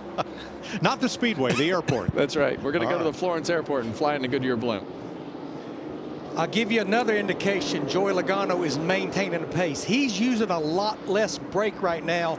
than Christopher Bell and William Byron at both ends of the racetrack. Yeah, and when you're in that tire savings mode, you lift a little bit sooner so that you can use less brake. That'll build less heat in the tires, slow that pace down, take a little bit of that lateral grip away or need away so that you don't use the tire up as much. So he's in conservation mode. He's got a 2.5 second lead.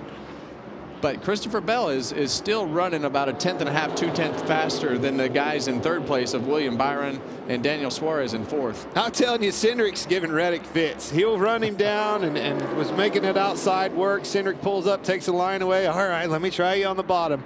You know Reddick doesn't love the bottom of the racetrack. He took that channel away from him.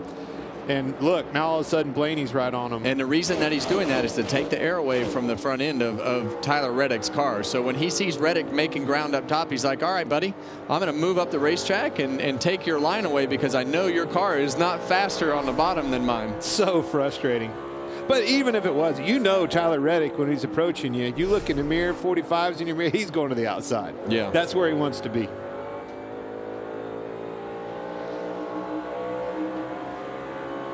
Riding with Ryan Blaney in 7th place, about 13 seconds back of race leader Joey Logano.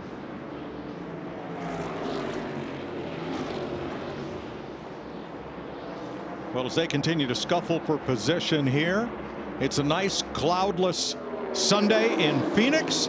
Why don't you just grab that volume knob and crank it up for us?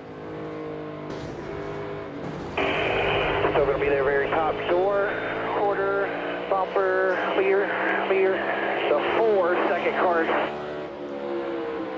struggles entry. Clear him. Slow 4 top, door, quarter, bumper, and clear. Clear. Eyes forward, 35 to go, 3-5.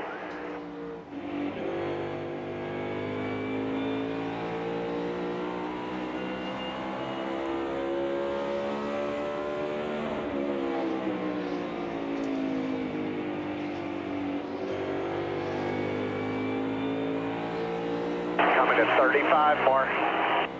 Leader at the line now, just have the 10 in between us.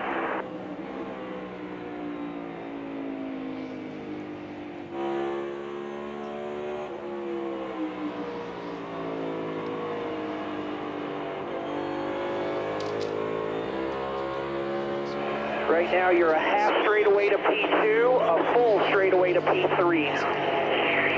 So quarter, bumper, and clear, clear, clear, clear. P20 is the 5th car in front of you. 33 to go in the stage. 3-3. 06 with a 30 chasing.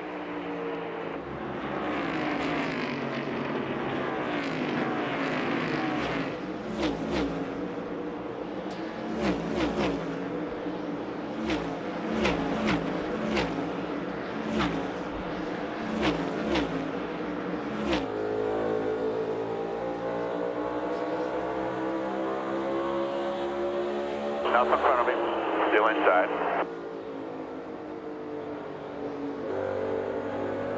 Clear all around. You in the 2 now, up from the 99.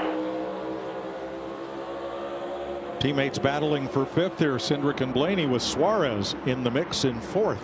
Yeah, and you see Reddick has fallen behind this group, and that goes to show you that when Cindric took his line away, it cost Reddick another spot to Ryan Blaney. Now Ryan Blaney's on the outside of his teammate. Cleared him. And I still believe as this run goes on, I think this car will continue to move forward of Ryan Blaney. Uh-oh. Right rear flat. Right rear flat. Yeah, another one for McDowell. Boy, Spire Motorsports started out with such a promising day. All 3 cars qualified in the top 8. This is the only one of the 3 left running, and he's limping around. He's going to have to come all the way around to get to pit road. And I don't know if he's going to. He needs to get it down off the racetrack here, but if that carcass comes off, we may have a caution here. Yeah, and got it to the bottom now. So he's down on the apron, but still has half a lap to get to the start of pit road. Joey Logano would love this caution, wouldn't he, Larry? I don't know if he would or not. I don't think so. Yeah, I don't know. A little late for that. I'm going to debate that right now. Right, 30 to go at the stage. I don't think they want it. Why do you think he doesn't? I just think he slowed his pace down. These tires have a shot at making to the end of stage 2. I just think he's not even near 100% right now. Yeah, that's the thing. We were looking for the crossover gap and the fall off, and you can't really tell on that because you know he's pulled the reins back. He's just riding along here, biding his time. No brakes. You talked about the temperature of the tires. Joey Logano, with the experience behind him as a champion, he knows how to take care of those tires. All right, so Michael McDowell makes pit road. We stay green. And we'll take a break and plan for the end of stage 2 in Phoenix. Joey Logano leading Christopher Bell.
Find the power, powers that be. Come rule the world with me. This time I'll fade with victory. So come rule the world with me. 22 laps to go in stage 2, and Joey Logano keeps picking him up, putting him down. He just lapped John Hunter Nemechek, the 22nd place car. Eric Jones ahead, so 21 cars on the lead lap. Logano on the option tire. He and Cody Ware, who was 1 lap down, the only cars so affixed. Most everybody else still has 2 sets of those red sidewall tires. And Larry, if we run this out to the end of stage 2, does that make it an easy choice for these teams to use those 2 sets to get all the way through stage 3? Well, we're going to go back racing with roughly 120 laps to go left in the race when we get into stage 3. So that means you would have to run 60 laps apiece. Joey Logano in the 22, they're giving us a measuring stick right now that this may be doable. A lot of guys in the garage here told me this morning we'd love to save both of our stages for stage 3 and do that exact thing. But when I think about the 20 car running second, William Byron running third right now, they got a bigger playbook to work with. They have a win in the bank. They can roll the dice and do things differently, which is exactly what Rudy Fugel, William Byron's crew chief, told me this morning. Good point. Now here's Eric Jones in 21st place, about to yield a lap to leader Joey Logano, and Christopher Bell has turned up the wick. He is closing on Logano. He's within about half a second now. Race traffic being the difference here. Well, we know Christopher Bell's car has been really good on all the long runs as we've gone through the day, and now we're starting to see is Logano's car starting to fade rapidly because the tires are worn out. 53 laps of green flag racing in this run so far, the longest green run of the day. Yeah, and there's still 19 laps to go in this stage, so Christopher Bell is running down Logano, and Logano seems to be stuck behind the 21st place car there of Eric Jones, trying to put him a lap down. Right, that's a battle for 20th, and Logano's going to split them. And laps both Jones and Ty Gibbs. And that puts them in a race for the lucky dog currently. I know he's got the track position, but you say this thing goes green, say he wins this stage here. I'm talking about Joey Logano. I think they're in big trouble. These cars, these other two favorites that have been up front all day long, Bell and Byron, that started up front with him, by the way, at the beginning of the race before the mistake, the call, the penalty on the restart. He is going to be at a massive deficit at the end of this. Joey Logano is going to be at a deficit for sure, but I think when you look at Bell and Byron, they have been the dominant cars. Bell in the long run, Byron can hang with him on the short run. But when we put these softer Goodyear tires on, what is that going to do to who's fast and who's not? Like, you mean amongst those two? Well, you got Bell, Byron, Blaney, and Reddick. Those have been the consistent four contenders up in the front of the pack, and maybe it helps somebody a little bit more than somebody else. My point is Logano. He's the one that's going to be in trouble. 7th place here, Hamlin and Suarez going at it for 7. Out there. 16 to go in the stage. Now William Byron led 83 laps so far. Joey Logano's been out front for 46. He's led twice, 5 laps and then 41 laps. Clear. Christopher Bell 34. Austin Cindric 6. That's today's lap leaders, sponsored by Shriners Children's. It's a good old-fashioned slide job here. You're riding along with Denny Hamlin, but that Suarez on the bottom, they got in, and Denny really charging 3 hard and slid up in front of him and enabled him to cross him back over because he couldn't get the exit he was looking for. Finally got the pass done. Fellas, we got a lucky dog battle behind Joey Logano. Look, there's 3 cars, and it may end up being 4, all racing to be the first car 1 lap down the next time the caution comes out. Yeah, you see Christopher Bell clearing his teammate Ty Gibbs there, the 2nd place car, but Ty Gibbs, Eric Jones battling for that lucky dog and trying to stay on that lead lap. Navy check as well. They told Joey Logano, take advantage while he's boxed in back there behind those cars fighting for that lucky dog. That's exactly what Joey did for a few laps. Well, the tire conservation piece of this I really enjoy. We've seen this at a couple of the racetracks that we've gone to where we've had the softer tire, Bristol where we had the tire wear out for an unknown reason, and now hearing them coach Joey Logano through, hey, save tires, and listening to Larry talk about him backing off and using less brake. Those are all things to conserve those tires. Those are things that you learn when you race at all the short tracks around the country and in different series. Well, it's what we've longed for. We've all been asking for it. We know the difference that it makes in the racing environment. Yes, you want them to take off and have the speed, but you need to be able to manage that. It puts it in the driver's hands. When that fall off is alive, that's when the racing is its best, in my opinion. You want the tire to not be able to be run hard every lap. Can't be a qualifying lap every lap. It can't be a qualifying lap every lap, and they've done a great job of making these tires softer as we've gone to a lot of different places. So this is really what we want to see out of that softer tire, is that you can't just run it qualifying laps every lap. No, we haven't seen much of is Chase Elliott. Last week, he got spun on the very first lap and climbed all the way back up to nip Kyle Busch for 4th place on the final lap of the race at COTA. And he's had kind of a quiet day here, Jamie, currently 15th. Yeah, he really has. I've been listening to him on the radio. Hasn't said much recently, but the last time he did radio in, he said that the adjustments they made helped his rear grip, but he's still lacking lateral grip. And we heard that from his teammate Kyle Larson earlier. These two have very similar setups for this racetrack. But Chase also noted, he told you guys in pre-race that those red option tires are going to help everything. They have not put those on yet. They're saving both sets for as long as they can, and we'll see if that helps the 9. That race last weekend, to your point, Mike, I mean, that is a race that could have been for that 9 car, and we'll never know. Speaking of racing that could have been, can these softer tires hold on? Because Bell's coming. He's right on him, Kevin. Yeah, he's got to hold him off for 9 more laps. And as fast as Christopher Bell is moving in, it makes me think that Logano has kind of lost his way with those soft tires. Well, you knew it was coming. Staying higher now, pivoting, 3/4 behind. Headlight down with momentum. Apron, half apron. And Bell is there. And you notice he didn't say he was there. That's the hardest part about this racetrack for spotters. He couldn't tell. Those cars are going away from the spotters down that straightaway, getting into one. Very difficult for a spotter to tell exactly where he's at. That's why he just left it on the apron. Yeah, you're trying to spot that car as it's going away from you. So just like you say, it's a very difficult spot. You're clear. As you see Bell Nothing else coming behind. Next car's in the 3. make the pass for the lead there. So that tells me that those tires are finally fading off there, Larry. Yeah, we're closing in there just on 70 laps, which is a lot longer than anybody has run these things all weekend long. Fellas, that lucky dog battle will not quit. The same 3 cars are still involved. Back of this lead duo. Now, we're looking at Larson in 9th, Berry in 10th, and there's that battle. Ty Gibbs to the inside, Eric Jones battling his teammate John Hunter Nemechek and Gibbs. And this has been some of the best racing on the track over the last 10 laps.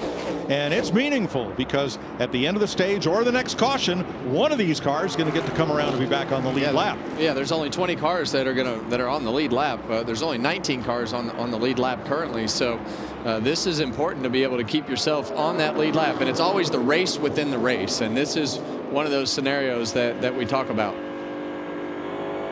Meanwhile, Buescher and Larson, that's for 12th place.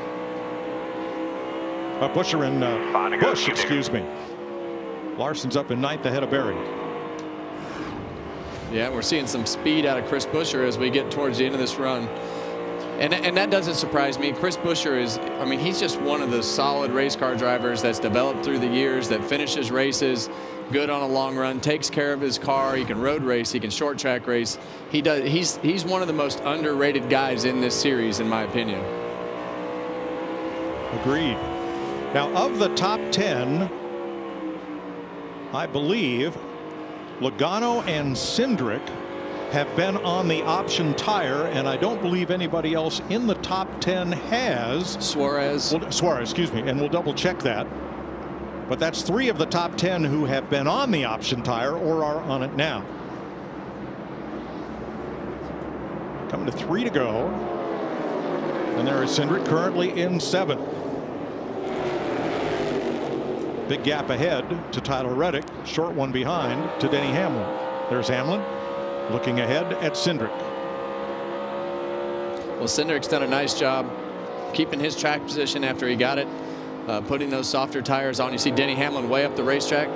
I used to like running up there as the run would go on and just allowed you to kind of make that arc bigger. Right here, look at the momentum down the straightaway. That's what it allows you. You get that run, get that baby rotated, and make that straightaway as long as possible. Drove right to the bumper of Cindric. And we're on 2 to go for stage 2.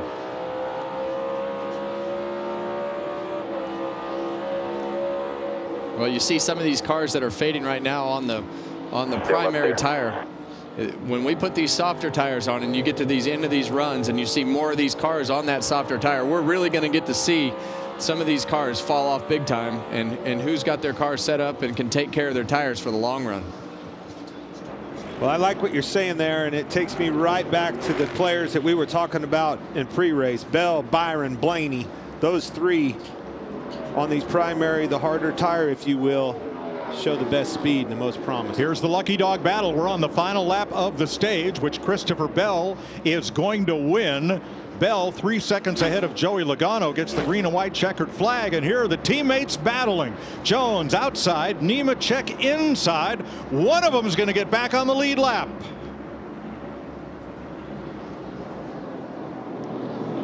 And it's Nemechek.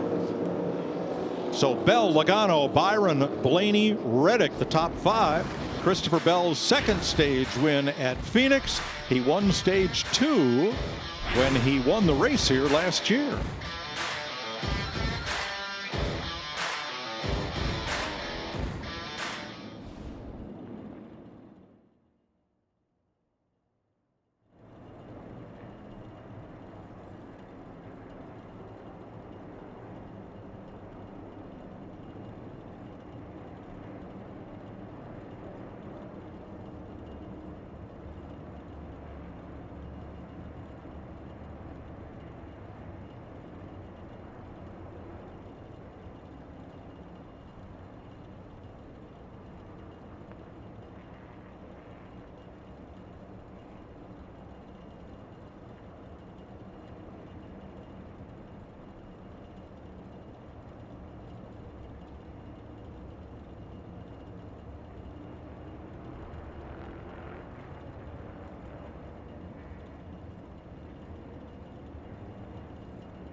mindful of your tires. Remember, gotta be smart here early. I'll keep you up to pace what everyone else is doing on tires here. Some of the cars are like red and yellow, so I mean, are they like they're doing something to the tire to make it look like you can't tell? It'll be a bit chaotic with the different tires. There's some guys on reds behind you there. Only a couple in front, but there's 5 or 6 behind you. Now to Chris Buescher's point, we did see some teams putting red duct tape on the sidewall of the yellow tire to maybe confuse people which one they were running. Surely not. Would that happen? No, there's a little green tape. What's green and red? I don't have my color wheel with me. That aligns I don't know what that the pins makes. on the wheel. That helps him align the pins on the wheel. Well, here we go. All right, pit road is open. Let's see what they do. No mistakes. Jamie. And Ryan Blaney pits from 4th, took off terrible, said they have to be better than that. As they went on, the right rear was losing security just like stage 1. The reds will go on for the first time. The 45 of Tyler Reddick. The car is good. Balance has gotten better. Options on that car as well. Regan. Joey Logano was too loose to fire off on those red option tires. He used up the right rear, as we saw at the end of that run. A late change for these guys to put the red tires on. They originally had the yellows up on the wall, and the 20 of Christopher Bell, your leader, is real comfortable right now. Told the team, I'm not sure that I need anything else. So Logano got option tires and fires off from pit road. Here comes the rest of the field. Picked up 4 positions, did Paul Wolf's crew in the 22. Daniel Suarez +6. What a stop for them. Christopher Bell, your stage 2 winner.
Live race coverage continuing from Phoenix Raceway, about 20 miles from downtown Phoenix, and a beautiful afternoon here live with Jamie McMurray, Chris Myers down on pit road enjoying the race.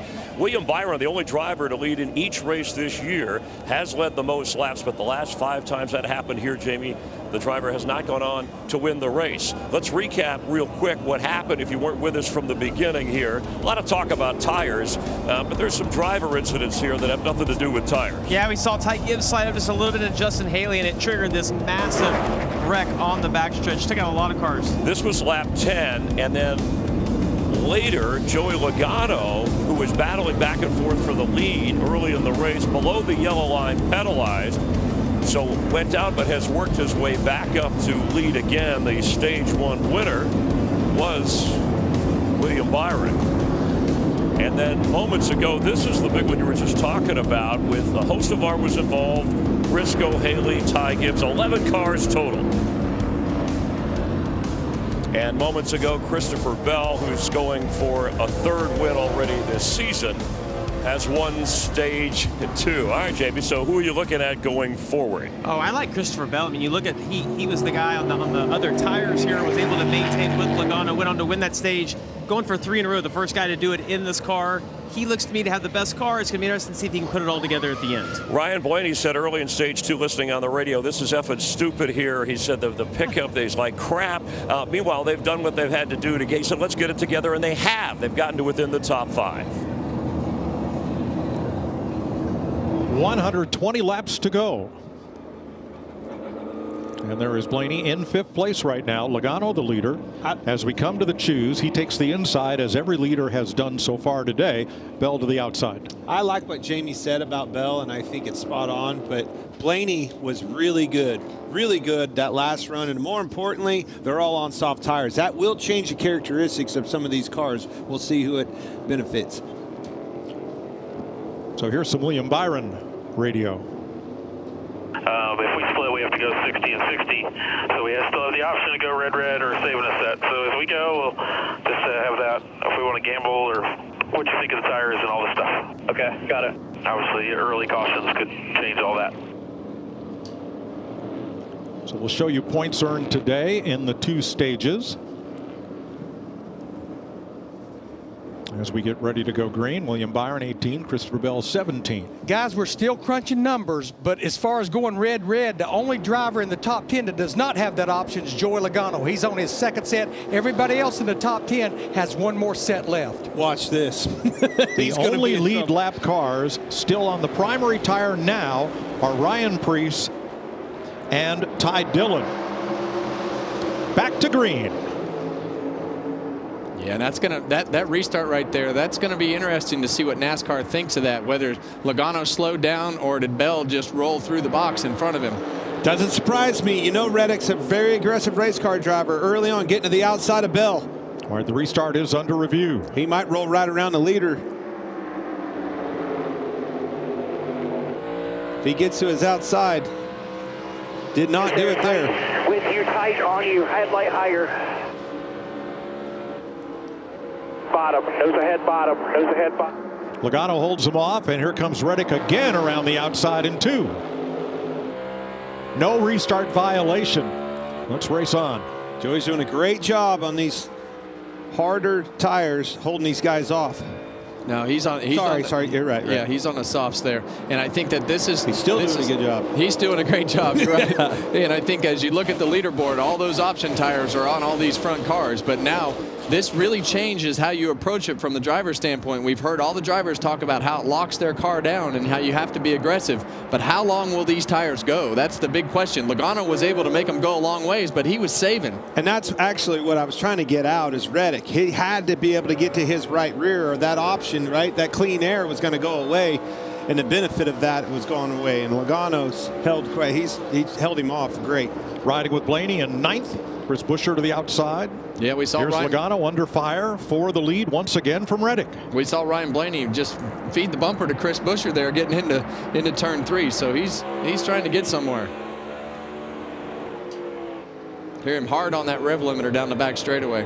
On these red tires with the increased mid-corner speed, you're going to have some rev limiter as you go down into the corner. But I'd rather hit the rev limiter than shift as you see those guys rub again and the smoke fly off the tires. Well, they need to get this sorted out because just like we saw in Logano's last run, towards the end of these runs, these tires are going to wear out. I want to get to a spot where I can ride and protect my tires and make sure that they last the duration of this run.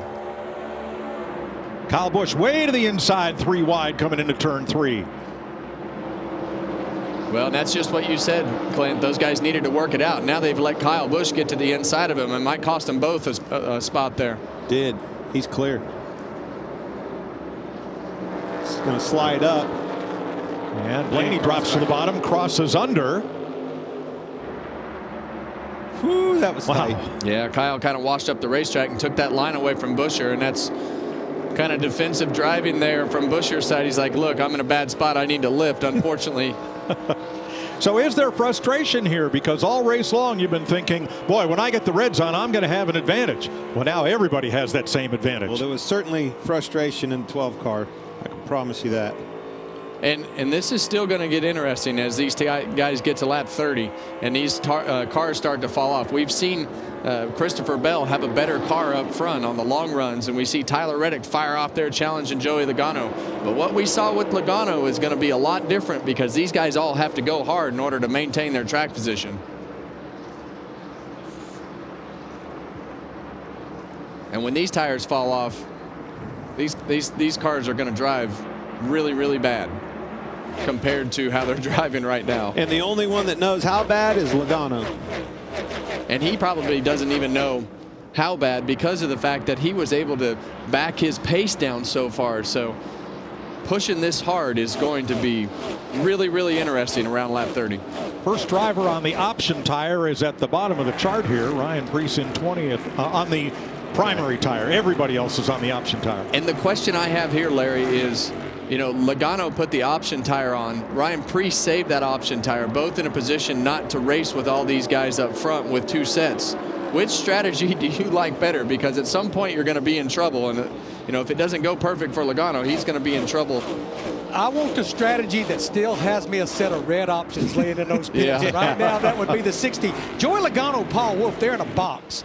They probably can't run more than about 60 or 70 laps, and they're going to have to go to the yellows. Ryan Preece, Derek Finley, they could run a little long and then put those red options. If we stay green the rest of the way, put those red options late in the race. So there are 4 teams that have used both sets of option tires, and they are Ross Chastain, Austin Cindric, Joey Logano, and Daniel Suarez. Now, as Larry pointed out earlier, if you cool those tires off, you can use them again, but everybody else has 1 new set waiting. 108 laps to go. And a lot of action left here in Phoenix, where Joey Logano leads Tyler Reddick.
Joey Logano continues to lead in a year that's had some records. 125 official lead changes at start-finish, most ever in the first 3 races. First time in the first 3 races, every stage has been won by a different driver. Winners led a grand total of 19 laps this season, the fewest ever for 3 races. That tells you how chaotic those first 3 races were. Don't need to lead them all, just the one that counts. And Joey Logano now has the fastest lap of the day, 131.7 miles an hour, 27.34 seconds. And he set that on lap 196. We're now at lap 212. Well, that puts him in position to be in contention for that single point that's available for the fastest lap. But I just got to have a feeling that there might be another crack at it as we have a new set of reds still laying in many of these guys' pits. Bell, Byron, Blaney, some of those guys may have something to say about that before it's all said and done. 2 Chevrolets fighting for 8th. Ross Chastain inside of Kyle Larson. It seems like Ross Chastain's car likes these red tires a lot better than the primary. He's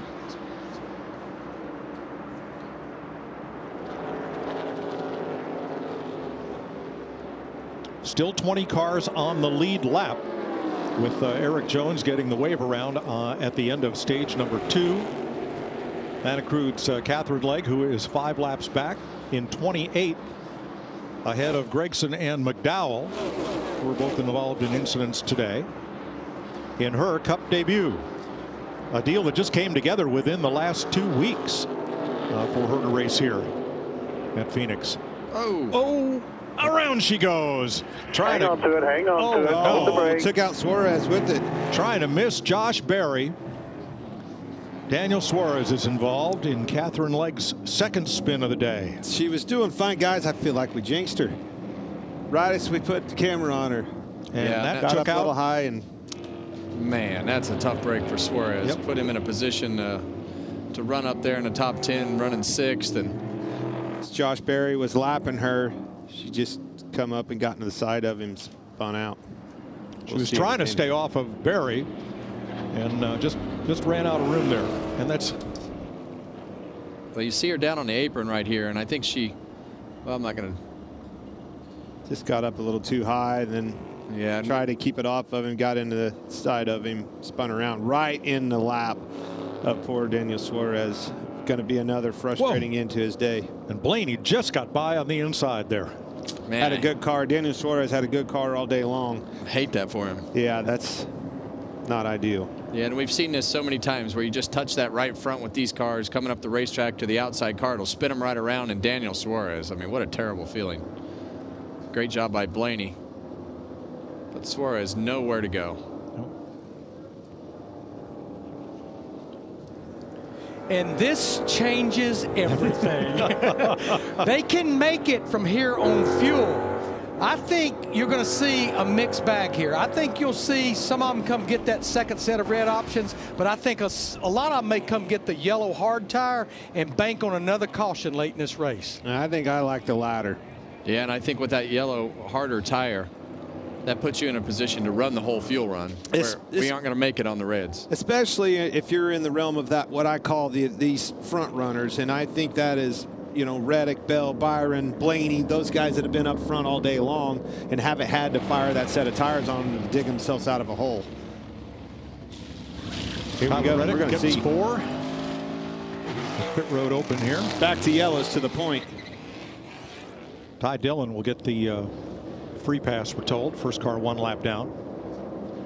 Yeah, and if it gets down to the end of this race, you just have to have a set of those reds sitting in the pits in order to be in contention to win. Well, you knew that car 22 was going to have the yellows on. I'm looking up. I see Bell putting yellows on as well as Byron up front here. So, Larry, they must all be guessing we're going to have more cautions. Yeah, I think that was the best option right there, because that's a long way, almost 100 laps on tires. I think it's like Larry's saying, Mike, it's the distance of the run more than anything. And if we get a caution at the end of this thing, you'll be dead in the water without those red tires. Daniel Suarez, fine drive inside the top 10, runs into a spinning Catherine Legge.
Hell's Bunch on it.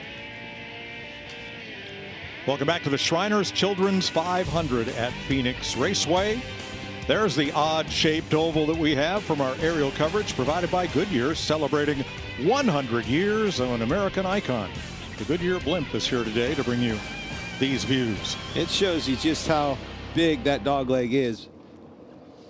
Let's check with Regan Smith. Uh-oh. Well, Mike, just to update a couple of the cars that stopped there. The 22 car at Joey Logano on the red option tires on that last run took off a little bit too tight for him. By the end of that run, though, it had come to him. It's because they put the yellow primaries back on the harder tire, they decided to free the car up just a little bit. And much like all day long, Christopher Bell in the 20 car has been pleased with his car, just a little tight that time on the option tires for the first time with him, but they decided not to change anything. He is always quiet on the radio, very quiet today. Jamie? Well, Regan, before that caution came out, Tyler Reddick came on the radio and he said, guys, I've got a vibration. And then a couple laps later, he said, I've lost power steering up high. Then they reminded him that his teammate Riley Herbst had the same sensation in practice, and it wasn't a power steering issue. Perhaps it's just something that comes with the option tire as they run. So now they just pitted, they put those primary tires back on. So I'll keep a listen, Mike, and see if that problem persists. Thanks, Jamie. Christopher Bell, your leader from Tyler Reddick, William Byron, Joey Logano, and Josh Berry, who overcame that long pit stop earlier and is now in the top 5. Now, Ty Dillon got the free pass. They have been hoarding their option tires, so when he came into the pits, they had 2 sets of them left. And patience is a virtue. Yeah, it looks we'll like see how he does. Trying to be tricky with their tape on the tires there to fool some people, but those are reds. Those are option tires. That's right. For Ty Dillon, Eric Jones, and Ryan Preece. Now, 3 cars took the wave around, so they're on red tires with a lot of laps on them. AJ Allmendinger is one of those, along with Todd Gilliland and Ricky Stenhouse. Let's see how they fare. So guys, every time we come to Phoenix, you know that the campground's going to be fun. It's going to be wild. I decided to go out and find who had the best tailgating experience. Try to crown them the tailgate kings, Kevin. In my quest, I found none other than Jimmy Johnson out there. It kind of surprised me. He flexed on us, buddy. Remember the horseshoe comment? I think that may have come from you originally. He had horseshoes. He had all sorts of stuff. Not playing horseshoes either. Watch. This is out of control. I know. We have some fish tacos, some fresh fruits. There's no ribs. No, that was last week. Jimmy, this is incredible. Unbelievable. Thank you. Of course he has his own Want a napkins. gold fork to go with it? A gold fork? Why wouldn't you have a gold fork? Why not? The view. This is nuts. Well, guys, I got a question. Do you think he's got what it takes to be a tailgate king? Yeah! I think it's official, buddy. I'll take it, man. It's yours. What an honor. Thank you. My man. I never would have thought that man, once a competitor to me, would be out doing hospitality, but he did it right, man. Gold forks. It was insane. They had a professional chef out there, the tacos, and don't you think for a second I didn't leave with a plate of that food. You want to ask Chuck if we can just call the race from out there next year? Heck no. It's hot out there. I'm retired. But it's well stocked. I wouldn't mind if he'd bring that food up here, though. All right, Christopher Bell will restart inside of Tyler Reddick as the Corvette pace car heads for pit road. We're going to come green this time. 90 to go. Well, you got to reset here. You're not on those reds anymore. You have to reset and remember how these tires fire off. They're not going to feel near as good. How long can we go under the green flag? Bell and Reddick, Byron Logano, Barry Blaney, Larson, Hamlin, Busch, Chastain, the top 10. 20 cars on the lead lap as we go back to green.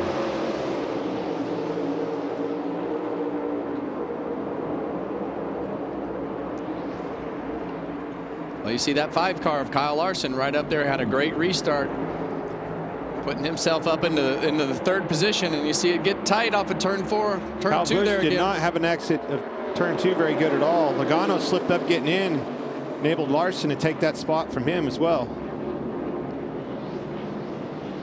Christopher Bell is setting sail, looking for his 3rd straight victory, as everybody fights for position behind him.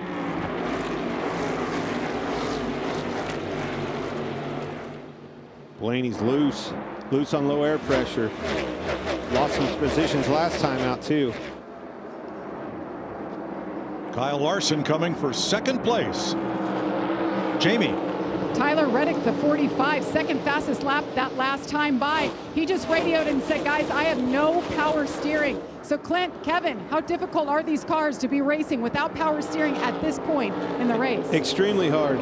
Yeah, and these cars are set up way more aggressive than how the front end settings would be completely different if you had no power steering. So that's going to be a long day if it's 100% out. I don't believe we've had a race this year absent power steering issues somewhere in the field. No, we've had a lot of steering issues. We've seen the seals. We've seen pretty much everything that you could possibly imagine with the racks and everything go wrong. So, well, he's doing a hell of a job. You can see him wiggling his tire again, trying to maybe wake the rack up or something if it had air in it. I don't know what he's doing, but I'm telling you, that thing is extremely hard to turn inside that race car if that's the case. William Byron coming back for third, and right behind him on the option tire, that number 60 of Ryan Preece making some noise. Well, you see him slide up the racetrack right there, but those option tires have so much more grip in them. As I didn't know if he was going to give him any room there, but Preece didn't lift. It didn't make the track any wider, did it? Right around him.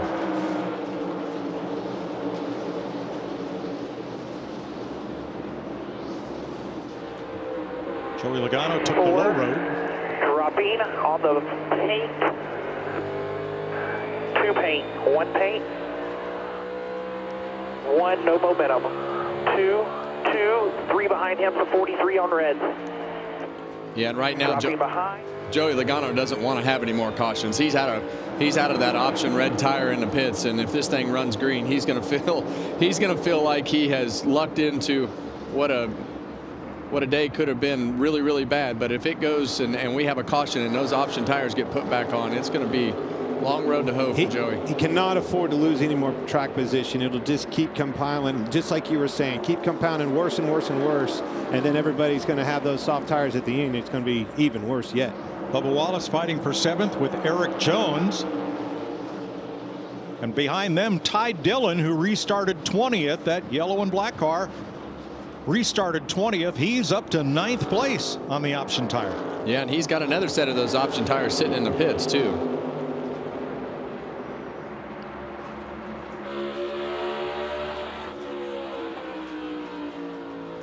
Jones Logano for 6th. Yeah, and it's almost hard to keep up with what could happen with everything that's going on with the tires. As you see Eric Jones on the inside of Joey Logano and making his way towards the front on the softer tire. But this has to play out with this long run here. I want to go back to what you said with Ty Dillon and the fact that he still has another set yet. That patience, the discipline to hold on to those tires is going to be a virtue for that team. This is a great job. Got this track position now, and it's not going to lose it if the caution comes out and everybody puts them on. You're going to be right there with them. Well, if the caution doesn't come out, it'll be questionable that they can make it all the way on these softer tires. So this is going to be interesting because you're going to have some things fall your way, no matter what side of the fence that you're on, whether you're Joey Logano and out of tires or you're Ty Dillon and have another set sitting in your pits like a lot of the leaders do. Larry, I know we did last year, but I find it a little hard to believe we're going to get all the way to the checkered flag here without at least one more caution flag. Well, 6 races here with the Gen 7 car. The average of the last caution is lap 271, which is about 41 laps to go. We've only had 1 overtime finish, and that was March of 23 with the Gen 7. But Mike, let me remind you, all of our racing here this weekend, ARCA Menard Series on Friday night, Xfinity Series, went into overtime. Pretty good chance of that. Ty Dillon, Kyle Larson, Joey Logano. This for 6th place here as Dillon tries to get away and go after Eric Jones and the top 5. Yeah, for Ty Dillon, he's been on the other side of the fence all day, and he's been like, man, are you ever going to give me anything that makes this car run faster? Now he's got those tires, Clint. Feel like Superman out there, passing all the leaders, driving forward. And that's hard to do. Wait right till the end of the race, because what you don't want to do is end the race and not ever be able to use them in that race with them still sitting on the wall. 77 to go for the lead. Ryan Preece on the option tire versus Christopher Bell, who has consistently been one of, if not the best cars on the prime tire all day long. And the Berlin, Connecticut driver goes to the front. Ryan Preece leading with 76 laps to go in Phoenix. We'll take you Fox side by side.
Ryan Preece for Roush Fenway Keselowski has now led the last 6 laps out in front on the option tire, but still 56 laps to go.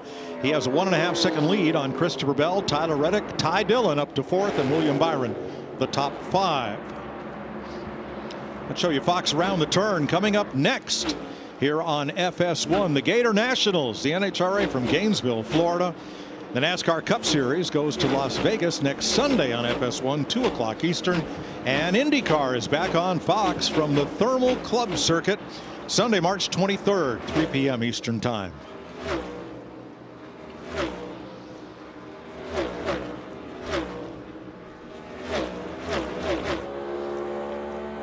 Let's listen in on what kind of issues Ryan Blaney is fighting. He's back to 11th spot now.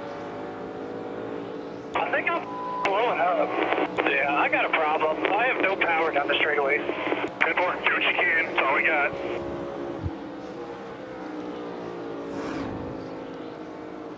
And Tyler Reddick, who it was reported had a steering issue earlier. It just keeps coming and going. It's really weird. Not that much. I know it's tough. Do what you can there. Yeah, Clint and I were talking about this 45 car. If that power steering is completely out, I would assume that it wouldn't be long, and he would have been pulling into the pits. But when it's going out, in and out, you don't know what to expect as a driver. You'll go in the corner, and next thing you know, it'll be stiff, and next thing you know, you're going down the straightaway and everything's fine. And so in and out is it's not comfortable, but it's better than all the way out. Well, like most everything else on this next generation car, that power steering pump, rack, the components all come from a single supplier chosen and designated by NASCAR, who is also in charge of quality control for those parts. And I would say the number of failures and issues we've had with power steering already this season, beginning with the Keselowski team having to change all of theirs before the Daytona 500, and it seems every week it's something. To me, that's cause for concern. It is, and really it's been the most consistent issue that this car has been in the steering, with all the problems that have been in that department. So it's definitely a continuing issue for this year as well. Well, Ryan Blaney has some interesting streaks going here, which are going to be at risk if they can't resolve this power issue, as he currently sits in 11th place.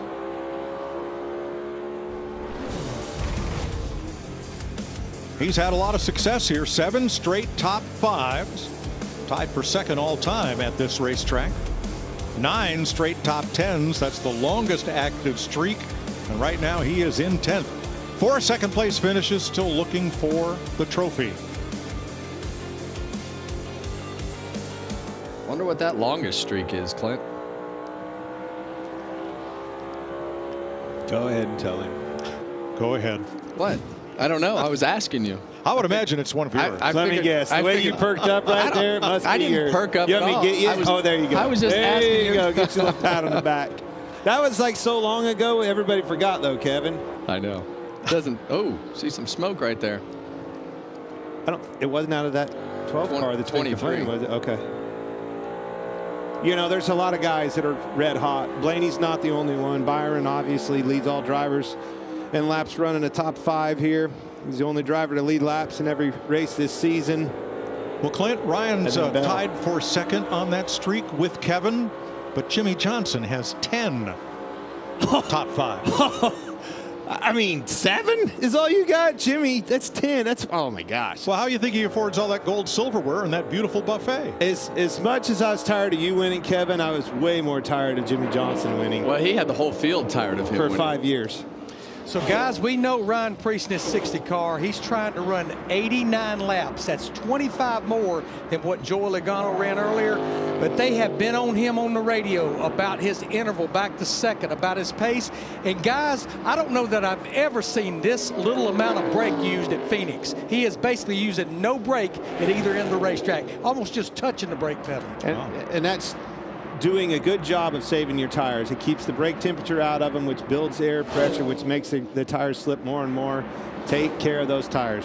But he's still the fastest car on the racetrack, between 1 and 3/10 of a second faster, because of all the mid-corner speed afforded by that option tire. His last lap 28.93. Christopher Bell 29.11. Yeah, and with this next-gen car in general, you use a lot of brake initially, and you immediately start to tail off that brake. It looks like a mountain, the brake graph in this car. And when you back off and you have that extra grip like Larry's talking about with that grip, it's just touch the brake, and you don't use a lot of the brake other than the initial brake, even on the fast laps, but you use it a long ways into the corner because it helps the front end turn. As we see a little contact there.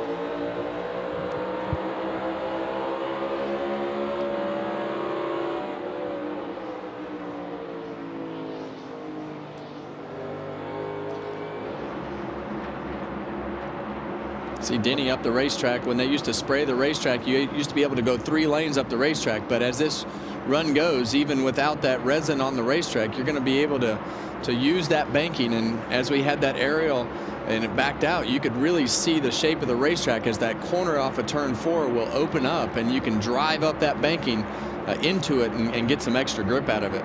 So I'm curious, Larry, with 58 laps to go, you have the fuel to go the distance, but does anybody really know how long these tires will last? Again, we're asking 25 more laps out of those red options than we have seen the entire weekend, and that's going to be a lot. And remember how Joey Logano's really started falling off at the end of that 73-lap run.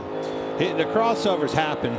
I don't think Preece, I mean, unless the caution comes out here soon, I don't know that he's going to hold him off much longer. He's going to start catching him pretty quick. And I think, sorry, Mike, I think even if he doesn't hold Christopher Bell off or even Tyler Reddick, if he can just run it out with all the time that he has gained and finish 5th or 6th, that'll be a huge improvement for what he had going on and where he was going to finish. Oh, it'll be a career day. Absolutely. His teammates are Buescher in 15th and Keselowski taken out of the race in the lap 99 crash. I think the point is when these things do start to fall off, they really fall off hard. They die quick. And it's just we're going to see it right here if it runs green, how far they do. Preece has backed out of it by about 0.3 of a second. His lap times have started to fall off either by design and instruction or by the tire giving up. We'll see. As Hamlin goes by Logano. Finally had enough of that. Yep. And sometimes that's what you got to do, especially when they're air blocking you. And then he said, all right, you're going to pull in front of me this time. I'm going to go ahead and give you a little bit of that front bumper. Here's Hamlin. I mean, you left me no choice. That's my excuse. Yeah, and it's like I said, I mean, a lot of times you look behind you with this car and you try to air block them to keep the guy behind you from progressing forward and trying to make it a much harder pass. Joey Logano is great at that, and Denny's just saying, well, that's the option that he left me. Well, I think the first time we saw Denny get into him was the first time that he pulled up and did the air block, and he tapped him a little bit, let him know his displeasure. It went on for 2 or 3 more laps, and he finally had enough, moved him. And when your car is fading, that's what you want to do. You want to put yourself in the way of the guy behind you so that you can maintain as much track position as you can by holding that guy up. 17th place here. Austin Cindric and Chase Elliott. Well, I did not think you'd be talking about Chase Elliott in 18th place today. No. I really thought from practice and the way that they have performed this year, I thought today was going to be a day that they would contend in the top 5, but not the case.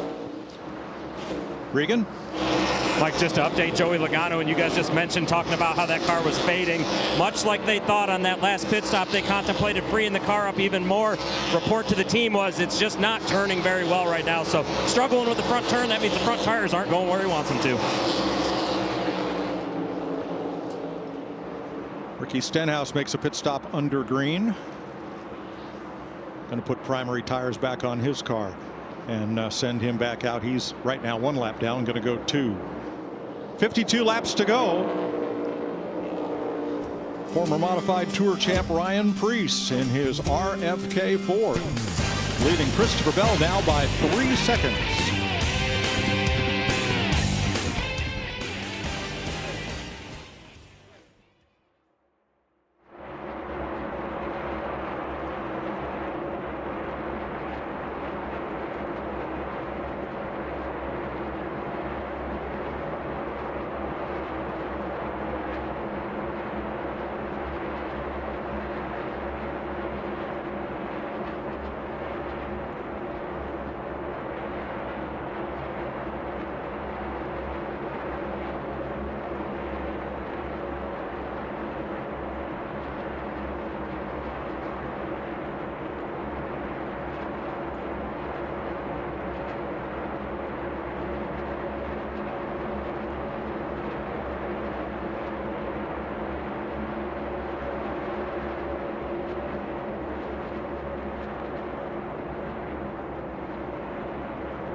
Green flag stops have begun. Chase Elliott came in for 4 tires. So did A.J. Allmendinger.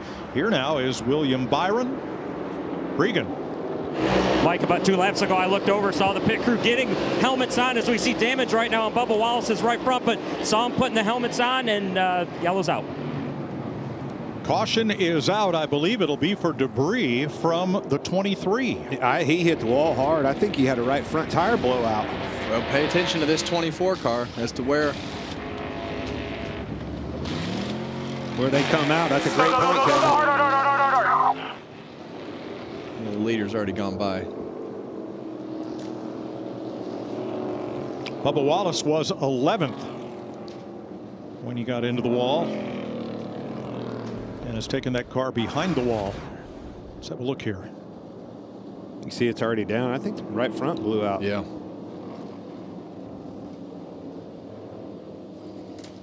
And let's ride on board. Oof. Gosh, you heard it. That's a terrible feeling. I'd rather go out there in that corner than the other one. Especially where it did. If it had been another couple car lengths, you turn into the corner on the bottom, thing turns a hard right, you're going to hit hard. All right, he did hit hard, but it could have been worse. Pace car has collected the field. Larry, what do you do? Smoke them if you got them, Mike. If you got red option tires, we're going to put them on there now. Yeah, you may see some people go, you know what? We still think there's going to be another caution, but the trends show we don't get that late race caution. I think everybody that has a set of red options, Logano, the best he's got is that set of 20-lap red options from earlier in the race. That would be the better, I think, of the yellow hard tire. 44 laps to go. And showing 18 cars on the lead lap. Looks like Ty Gibbs will be the free pass driver, and we're going to have to check on William Byron, who was on pit road as that caution came out. He'll be a lap down, but he'll wave around, right? That's right. Yep, that's right. He'll wave around and have to start at the tail end of the longest line. That's the kicker right there. Yeah, he's definitely most likely out of contention to win the race now. How about Ty Dillon? Talk about career days. He got himself up to 4th place on the option tire now with this caution, and he still has 1 set of those reds to put on. Yeah, he's going to be able to compete with all these guys that are going to put their reds on. And keep everybody else behind him too. He's in the best position possible for that 10 car. Unless they want to keep gambling that there's going to be another caution somewhere down the road. Larry said we're smoking. 5 different organizations in the top 5 positions as we went to caution, led by RFK, and here come many of them onto pit road. Jamie. And they called Tyler Reddick in. Remember, he was having those power steering issues. See the water bottle get swapped out. Take a tear off for Clearview. 4 tires here for him. Just a note, Chase Elliott had already pitted before that caution came out, and also the 60. Ryan Preece stayed out, led 34 laps. They'll go back to the primaries, Regan. Joey Logano needs more turn to fire off on the runs. This will be the primary tires for him. He's not putting those old options back on the race car. And the 20th, Christopher Bell, same thing. Just needs to be a little freer for fire off, but only fire off, not the rest of the run. Bell leads him off pit road. I believe he's on the option tire, 3 wide behind Logano there. We'll sort that out. Well, he didn't only beat him off pit road, he smoked him. That was the 20 crew has been on it today, Clint.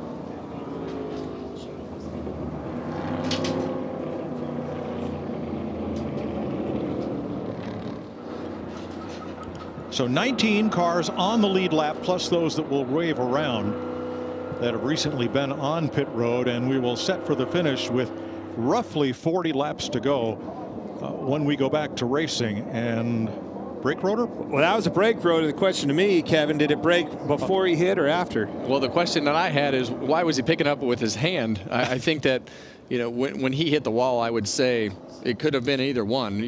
You see a lot of these brake rotors get hot and cold, huge brakes on the front of these cars, but it definitely sounded like the tire went down, and then when he hit the wall, probably exploded the rotor. We're talking about Bubba Wallace's car, which has put us under caution here with about 40 laps to go. So the option tire has been, Tyler Reddick, too fast exiting pit road. He's going to go tail end of the longest line. Well, talk about not being in the right place at the right time. The 9 car and the 24, the Hendrick guys, they came on the pit road under green. That caution came out at the worst time possible. It did, and the 24 car was in contention to win the race. Chase Elliott's been nowhere to be found up front today. We really anticipated his car being faster than what it has been today. But we talk about mistakes, Clint. We look at the 45 car of Tyler Reddick. This is a very tricky pit road. A lot of things that you have to be able to go through. And now we hear 10 car too fast entering. So these are the details that we talk about on a week-to-week basis. We see all these things happen to cars that have a chance to get a career best day and a finish, or have a chance to win a race. That 10, that's the costliest error that I've seen today, right there. That guy was in the catbird seat. They had him in position. They were disciplined. They were patient with those tires. Had him in the best position possible, and unfortunately made a mistake on pit road. Now we're looking at the power steering here on Tyler Reddick's car, trying to see if that's something that they can improve.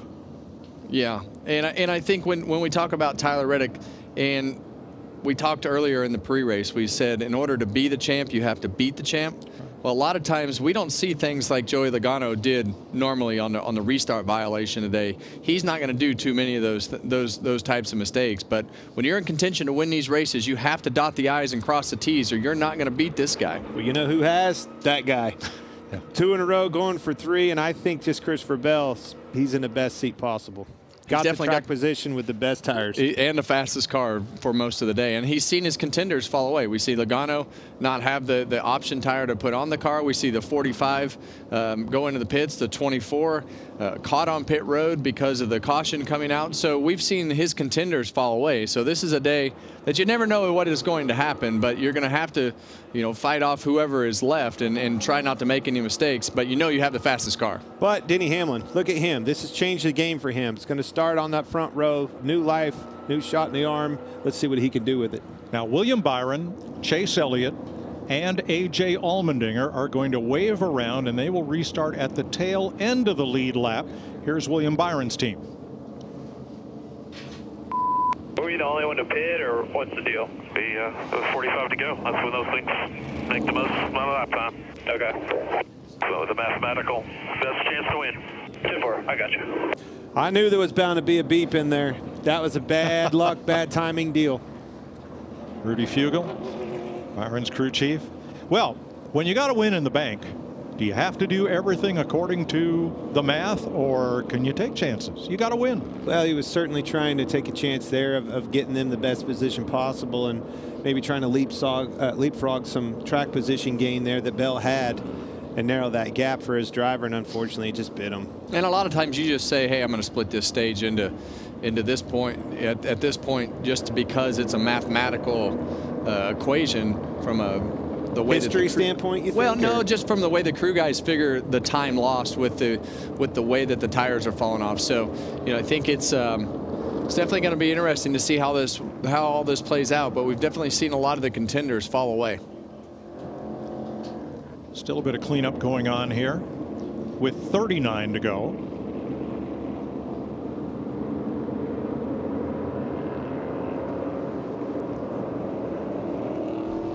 And in case you missed it, well, we started the day with a multi-car crash. That was it was kind of a 4-car crash, side to side to side to side, and this was the result. Bing, bing, bing, bang. Yep. Noah Gregson from the inside. Then here's Joey Logano on the restart, and just a bit inside the yellow line, so he gets to do a drive-through, but he stayed on the lead lap. Lap 99, an 11-car pileup, hard crashing off turn number 2. Most of those cars ended up in the garage. And most recently, Bubba Wallace listening here.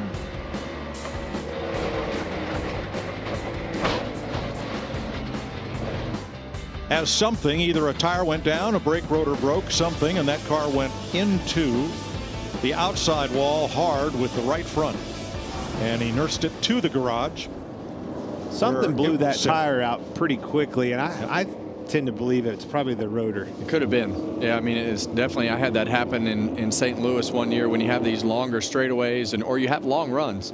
You know, those brake rotors go through a lot of hot and cold, a lot of splitting of the brake pads. So you'll see that right front tire get a lot hotter than the left front tire. You put a lot more strain on the right front brake rotor with the way that you split the brake pads left to right here. So definitely could be possible that's the way that all went down, Clint.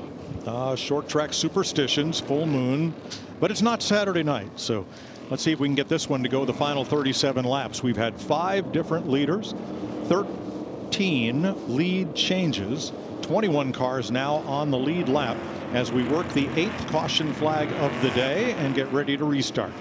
Well, there's a lot of times that we've seen Denny Hamlin run up front and be in contention to win these races, but when you're on the front row and you have a new lease on life to win a race, it'll be interesting to see what that car actually has with complete clean air on this restart. There's got to be a lot of movement in this. It wouldn't surprise me a bit if there's under caution again. You still got guys that don't have the soft tires and some that do coming up through the field.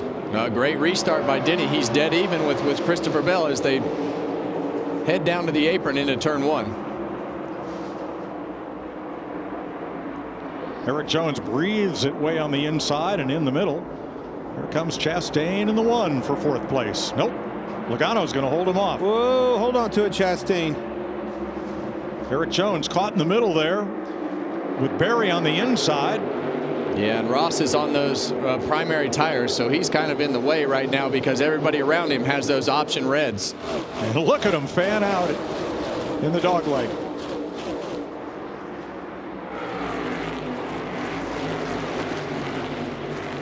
Three and 4 wide again. And they all squeeze together and literally funnel off turn number 2. Great restart by Kyle Busch in the 8 car. Gained a lot of positions there. He's up 7 already. From 16th to 9th.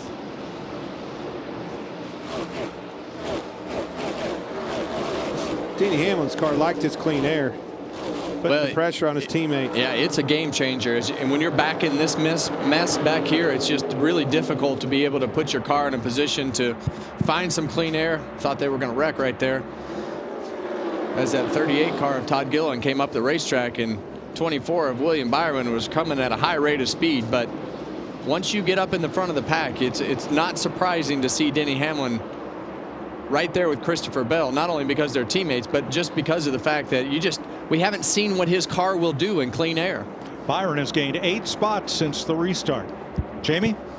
Well, Bubba Wallace has been checked and released. Bubba, any idea what happened with the right front that took you out there? Brakes blew out, unfortunate.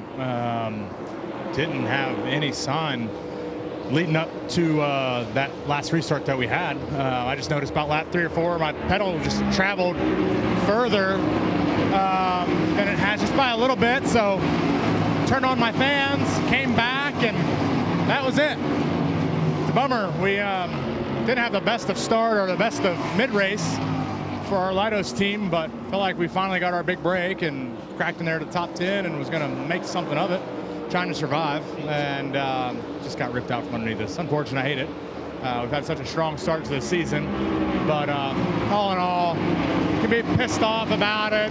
It is what it is. The team executed. I felt like I executed all day and just wasn't in the cards. So we'll go back home and fly back out here to go to Vegas and go have some fun. Thanks, Bubba. Thanks, Jamie. Kyle Busch locked in a battle here with Alex Bowman. This is for 6th place. Got pretty tight there, pushing him up the racetrack. That him and Bowman. And what a great day. What another rebound for Alex Bowman. We talk about Kyle Busch. He's had a great start to the year from a performance standpoint. And, Alex Bowman, they've had several weeks, a couple weeks here. We haven't had several, but we've had a couple weeks that has seen him overcome a lot of adversity. So great job by that 48 team again today. And we'll move a little bit further than them 2 right there, and you got Josh Berry. Another good run for him. Right there in the top 5. Great job by the Wood Brothers car. Yeah, and they've been solid all day. Had a little trouble on pit road, got themselves behind.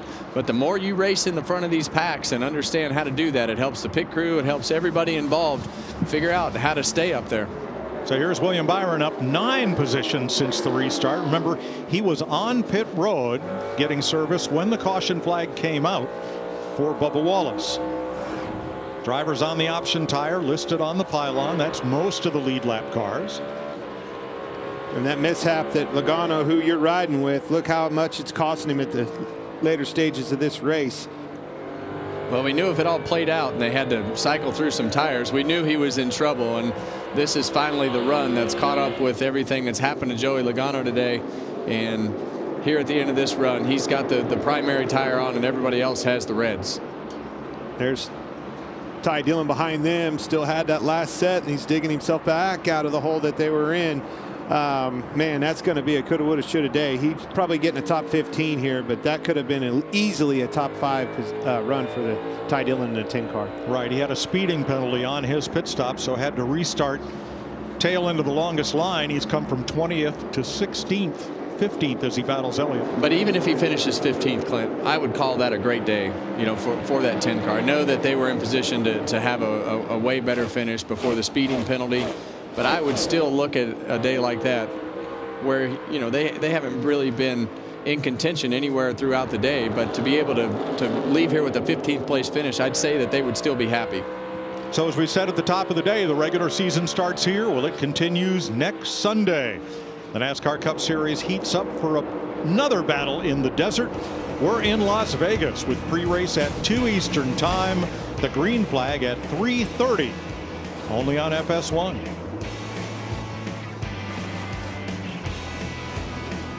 "25 laps to go here in Phoenix." Christopher Bell half a second up on his Joe Gibbs Toyota teammate Denny Hamlin. Kyle Larson third. Chris Buescher, Josh Berry, the top 5. And here is what Christopher Bell is aiming at. 2018. Kevin Harvick. Atlanta. Las Vegas. Phoenix. That's the last time anybody won 3 in a row. That was a decent year for you. Yeah, it was a pretty good one. I'd say 15 was better. I think we finished first or second in the Blaney. first 5 races. That motor, he'd been saying earlier, I think we're blowing up, guys. Finally let go. There she goes. There she blows. Gosh darn. He knew it.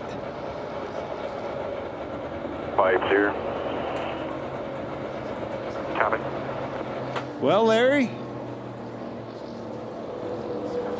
Well, we have one key player that has a set of reds left, and that's Tyler Reddick at that 45. When they got penalized, they came back in, pulled the reds off, and put the yellows on. Could be sitting in the catbird seat. I think, unfortunately, I just saw right before this caution come out, he's went a lap down here, and he's having trouble. I think that power steering's giving him fits. But he'll be the free pass car. Yeah, but he was way off the pace there that last lap. But the bottom line is nobody has any red option soft tires left. They're all gone.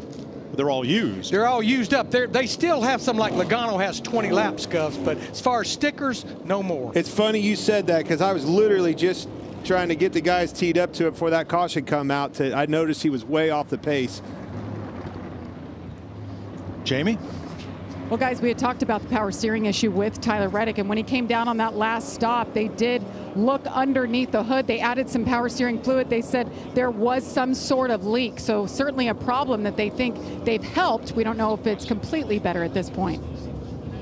Well, he'll get the free pass. He'll have an opportunity to join the 19 cars that are on the lead lap. Now that Ryan Blaney, it appears, will head for the garage. Well, Blaney definitely diagnosed his car earlier in the race, but here you see the bottom of it falling out. Well, all those streaks for Blaney will come to an end right here.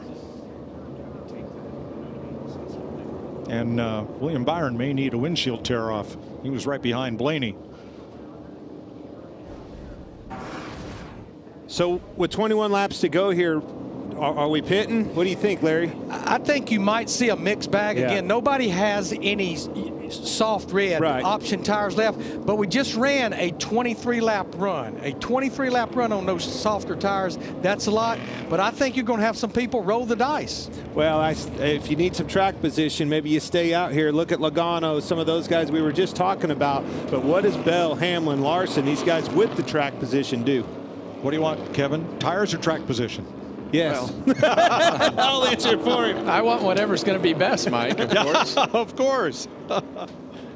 Well, there's Logano. He's going to be on pit road just like I talked about. You knew he was going to. He didn't have anything to lose there. So from 15th on back, a number of drivers come in, and there is a set of used softer option tires up on the wall for Ross Chastain. Yeah, and one thing that we haven't seen is all these option tires have to fire back off. So I think for Logano to be able to come in and put the primary new tires on, it might put him closer to being even.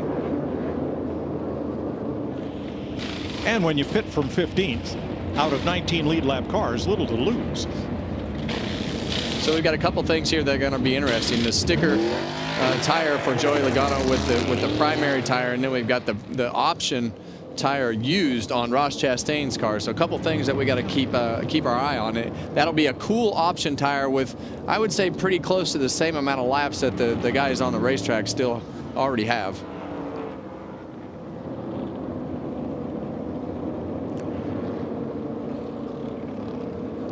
Now Eric Jones is also on the worn option tire. And we don't really know this scenario here with the worn option tire and being able to have it sit there and cool back off, reset the air pressures, and put them back on the car. As Larry talked about earlier at North Wilkesboro, that was okay. The tires would cool back off, refire, and you could keep going. So now we've got the guys in the front on the option that have the tires that are still going to be warm, but we don't know how those will fire off either. So this is going to be pretty interesting. You see how hard he's scrubbing those old red tires. That's Eric Jones. That's a used set of red tires, the soft option tires, scrubbing all the marbles off of them, getting them babies cleaned up. And that's interesting that you say that, Clint. We talked so much about that during qualifying, but a lot of times on these softer tires, they're really peak temperature, so you want to be really careful about spinning the rear tires and not getting them too hot, not overheating the tires. But in this situation, with all the rubber and things we see on the racetrack, I think a lot of it is just cleaning the tires. I think you got to get it cleaned up, but be careful not to overheat it. Yeah, because you got to have the tires. You got to have the tires clean, and we saw this in the Xfinity race yesterday. You're going to see some guys possibly spin the tires in this restart zone. It's in the corner, and we haven't launched on used tires yet. Starting to see some shade down here in 3 and 4. That always plays a little bit of a role in this. The car will gain some grip on the exit, kind of pick that shade up in the apex of the corner and carry it through the exit. Now, Ricky Stenhouse just came in, and so did Todd Gilliland, and they both got a set of used option tires, the red tires. It's been fun to keep up with this. Well, it has. You've lost some hair during this race, Larry. Define fun, please. It's the first time I've been able to watch you work over there. You're not going to have anything left by the time this baby's over. Well, hats off to Goodyear, because this has really made it an entertaining race, following the different strategies and seeing how each of the drivers have been managing their tires, whether they've been on the prime or on the option tire. Yeah, I think Goodyear and NASCAR have made a good decision on putting the two sets of option tires into this race and allowing us to test those softer tires during race conditions. But it's gave us a lot of storylines as we've gone through this day. Let's give some props to the guy you're riding along with right now, Chris Buescher. He's done a good job of being in the right place at the right time. He's got some really good track position here. If these two teammates get together, get to battling, he might be there to pick up the slack. Larson as well on his outside. Yeah, and back to Buescher. I mean, he just always keeps himself in contention, and this is another great example. Here he is at the end of the race with a shot. And look, even a little bit, one more row back, Kyle Busch is right there. Yeah, is he in position to steal one? All right, it'll be 17 laps to go when they get to the line. Christopher Bell leads them back to green. Denny Hamlin gets the jump. He sure did. He got a really good jump. Yeah, he definitely pushed the issue right there, but I think he knew that he had to be in position as you see him go up the racetrack and try to get that big diamond with a good exit off the corner. He didn't get that exit he was looking for. Here comes Larson to his inside. Go down there. Hamlin holds second. Larson trying to take it on the bottom, and Buescher going way downstairs through the dogleg again. There's Josh Berry right there. Fourth place. We've talked about what a great day he's had in that Wood Brothers car. Is Kyle Larson back trying to get on the inside of Denny Hamlin to get position. Josh Berry told us earlier in the weekend, as a short track specialist, how he enjoys the challenge of tire management on a short track, and he has made the most of today.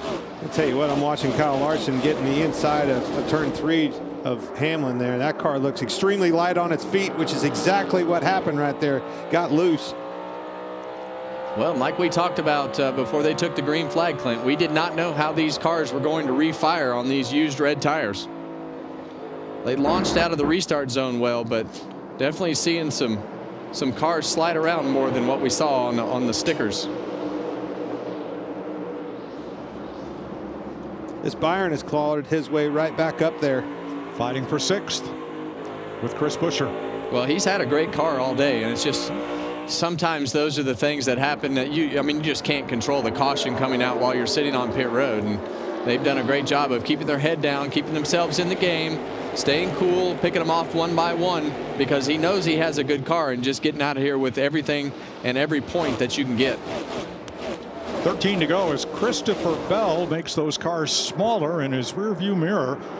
And we see this great battle for 6th place, now joined by Kyle Busch, who was on the high side in 3 and 4 and went all the way to the apron in 1 and 2. Searching for grip. Still very even, half apart. Still a quarter, still inside standoff. First 5 single file back to this battle for 6th place. But you see William Byron just can't quite finish that pass because of the momentum that Chris Buescher can keep on that top side of the racetrack. This to me is where you should be able to gain the most amount of time. Get up off the corner, get that side draft off the side of that 17 car and pull it down on the apron. But he can't afford to be side by side too many more laps. Speaking of time, he's losing the time. Look at the gap between them and the car in front of them, and he's scrubbing a lot of tire doing it. Yeah, and I'm not exactly sure. Clear up, get up, get up, get up. There you go. There he is. Alex Bowman, 5th place. Yeah, the showman, he's showing out today, and they've rebounded, put themselves in a position to get out of here with a top 5 finish. Yep, those are show dogs on the side of that car.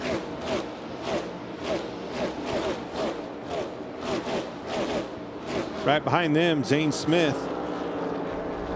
If he gets out of here at 10 to go in the top 10, it's going to be a good run for him.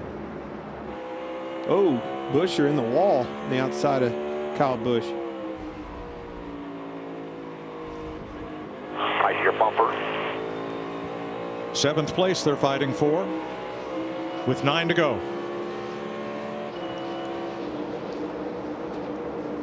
Denny Hamlin 6/10ths of a second back. His lap times are within 1/100th of a second of Chris Bell, but not quicker. Yeah, well, the guy behind him that's making up some ground is that 5 car of Kyle Larson. He's opened that racetrack up. He's in the middle lane right here, 3rd lane up off the corner of turn 4, but he's running the top side of that racetrack. And Denny Hamlin's, oh, we got one in the wall. Ty Gibbs. It is, and caution is out with 8 to go. Stay up, you clear down. Another right front, completely smoked off the front of this thing. It may be another rotor. 10th caution of the day. Ty Gibbs was 13th. Not what Christopher Bell wanted to see. He had set sail. Yeah, his teammate was in position. They were in position, Joe Gibbs Racing, for a 1-2 finish when this caution comes out. And Ty Gibbs' last 8 races, he's going to add another one outside the top 25, it appears, here at Phoenix.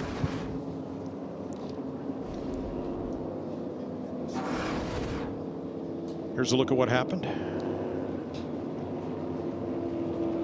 Those are big pieces. I think it's the exact same thing. I think it was another rotor that blew the tire out, and he was along for the ride, couldn't stop. Yeah, it's very rare when you see a car crashing like that if you've got a right front flat, that the left front tire is not smoked with your foot locking up the brakes. And that car is leaving marks on the ground because it's going so fast, sliding out of control. Todd Gilliland at the free pass. That's a big rotor trunk right there, I think. Yeah. Now, in a story ripped from the pages of Formula One, On the last caution, Michael McDowell came in and got a set of fresh tires, and you know what he did? He went out and ripped off the fastest lap of the race. 133.23 miles per hour for McDowell, so there's a championship point if it holds up. And with everybody's option tires now used, it likely will. That is Glendale, Arizona. State Farm Stadium, and Glendale is home to Michael McDowell. He and Alex Bowman, the two Arizona natives in the field. Bowman from Tucson. Well, Larry, 6 laps to go. What do you want to do here? Well, we're only going to probably have 2 or 3 laps to go racing. I think everybody at the front, their bed is made. We may have some guys at the back with 19 drivers on the lead lap that hit pit road, but you're up front, your bed is made. You've got to live with it.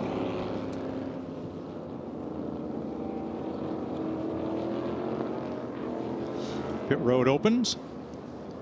A couple of takers at the back. Well, the interesting thing here will be that launch. We saw Denny Hamlin be pretty aggressive with where he placed his car going into the restart zone and through the restart zone. It didn't cause him any harm, no penalty or anything, but that launch is going to be important. And I think Christopher Bell has a better car, but if Denny can keep himself side by side through turns 1 and 2, it could at least change the complexion, and also see him can't get that right front tire off. I don't think it was up high. Oh no, it's welded on, huh?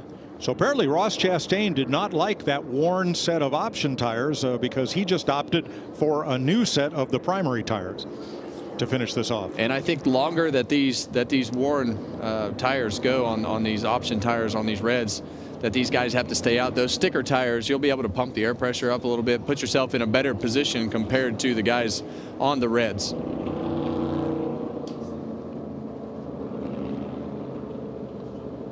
The wild card in this whole thing is that 5 car right there. We know Christopher Bell, he's had the best car all day.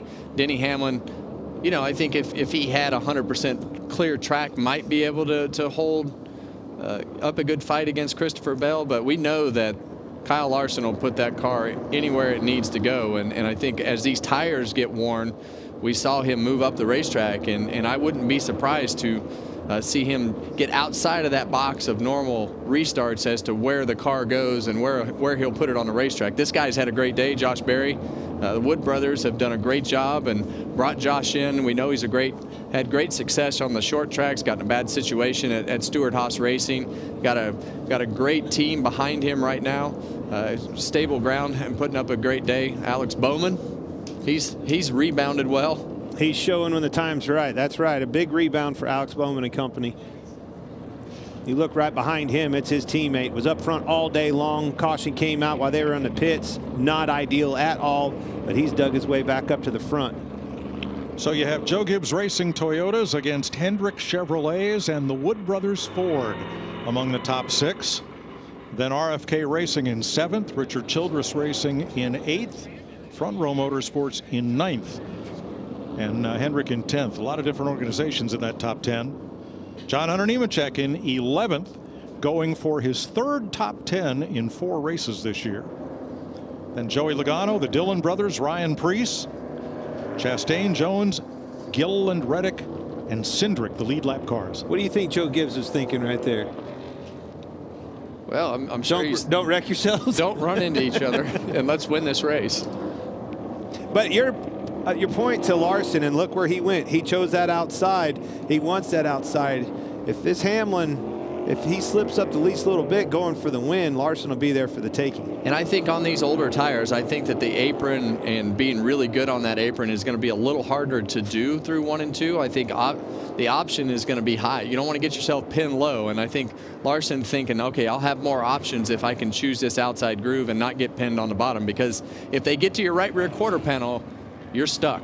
Now Chastain starts 15th. Okay, 8th row on the inside, but he's the first car with brand new tires. Watch how low he cuts the dog leg on this restart and how many spots he might pick up. My eyes are glued to this front. He's going to have his work cut out for him back there, and all hell's going to break loose. But these guys up front, Bell, he's dominated this race. Can anybody take it from him? They will get the restart with 2 laps to go. Bell and Hamlin. Berry and Larson. Here we go. Another good start by Denny Hamlin on his outside. Oh, and the 24 car gets underneath the 21 there. Sure Josh did. Berry left the door open there. Huge for William Byron. Right back to third place. Can he keep it? Well, and that's what we talked about on these used tires. Look at this. Bell got into Denny. Denny got loose. Here comes Larson. Larson stay to the nowhere outside. to go on the outside. Hamlin is there. They stuff it into turn 3. Hamlin high. And caution. No, white flag, white flag. Here we go. 1 lap to go. The race is on. They're 3 wide.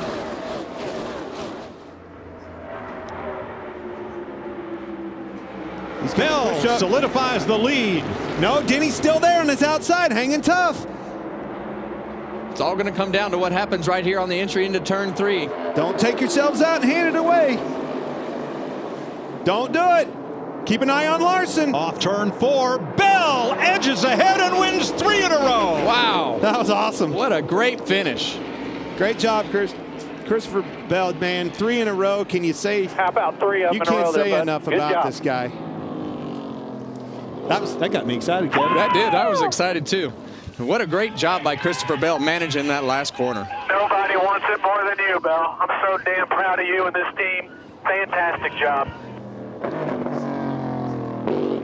Crew Chief Adam Stevens, 12th career win for Christopher Bell. He started the season with 9. Joe Gibbs about had a heart attack. He was thinking there for a second, my goodness, are we going to lose this race? First driver to win 3 in a row in the 7th generation Cup car.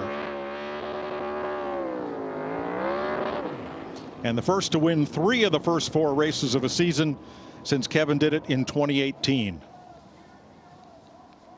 He can win next week too. And where we're going after that? Homestead. He's pretty good there too. They're on a roll. That's well, the record, in case you wondered, is Richard Petty's with 10 in a row. Oh. Well, we got a long way. Hey, that ain't fair. We'll take it 1 week at a time. He's called the king for a reason. Fair enough. Let's do it, man. How about all 3? Phoenix, all 3 races came down to a wild finish like that. So not only is this 3 races in a row, it's 2 in a row for the spring race at Phoenix for Norman, Oklahoma's Christopher Bell. And he parks it right on the start-finish line. I don't know what he's trying to show him. I couldn't read it. Second closest finish in the history of the NASCAR Cup Series at Phoenix. I told you in the pre-race this kid's elite. He's proven it. It's his time to shine. Well, he's definitely shining, Clint, that's for sure. And he's putting it on with some great talent there. Great racecraft. Great job by Christopher Bell again. How about that one, Regan? What a battle at the end. Christopher Bell wins his 3rd race in a row. You had a dominant car for the majority of the day, but it did not come without some drama at the end of the race, having to race your teammate Denny Hamlin. How in the world did you get that one done? Side by side across the line. How about that one, race fans? Woo! Oh my gosh, man. That was about as whenever you're sitting there dreaming it up, that's about as ugly as it gets. You put the red tires on, you're like, all right, what I don't want to happen is go like 20, 30 laps and get a yellow. Then that happened. Then we went like 10 more laps, and we had another yellow, and it was just all about who could get clear on the restart. Neither of us could, and we were just racing really, really hard there, coming to the line, and woo! JGR ran 1-2. How about that? Christopher Bell wins his 3rd in a row in a thriller at Phoenix. Well, let's have a look at that last lap one more time. With Larson 3rd, side by side here. Denny did a great job of getting to his outside bumper down here in this corner. I thought he had him cleared. He got through the middle good. And then right at the end, Denny grabbed a handful of throttle, and watch this, got to his right rear right there, and that's what put him in position where Bell just couldn't seal him off right there. Yeah, and then they went down in here into turn 3, and Bell kind of sent it into the corner, got up the racetrack into Denny a little bit. Nothing no harm, no foul. Bounced off his door and back to the start-finish line first. And Bell got a bit of a shot there from Kyle Larson coming to the line.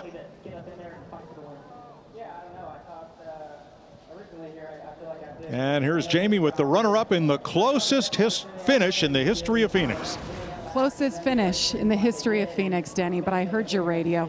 Describe just the frustration. Best run of the year, but you come so close. Yeah, great job by the Sport Clips team. They just got better and better as it went. Pit crew did a phenomenal job that got us, keep us in the game when we had a bad stop in the middle, and they made up for it at the end. And it was the first time we were able to get some clean air all day, and obviously our car was really fast, and I really kind of wanted it to stay green there, because I thought in the long run it's really where we were going to be able to excel, especially on these tires.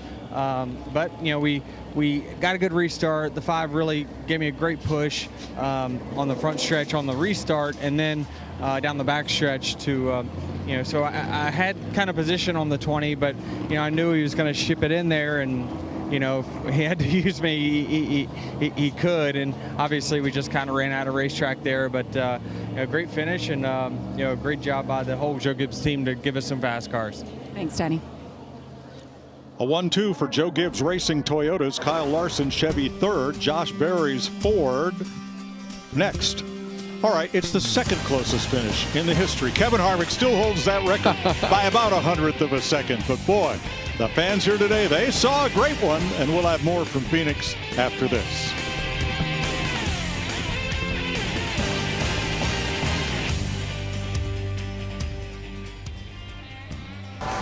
Our post-race coverage continuing live, and this is how the run has gone for the 20 car at Christopher Bell. 3 in a row. Exciting finishes, including a close one here in Phoenix. Tired of tire talk.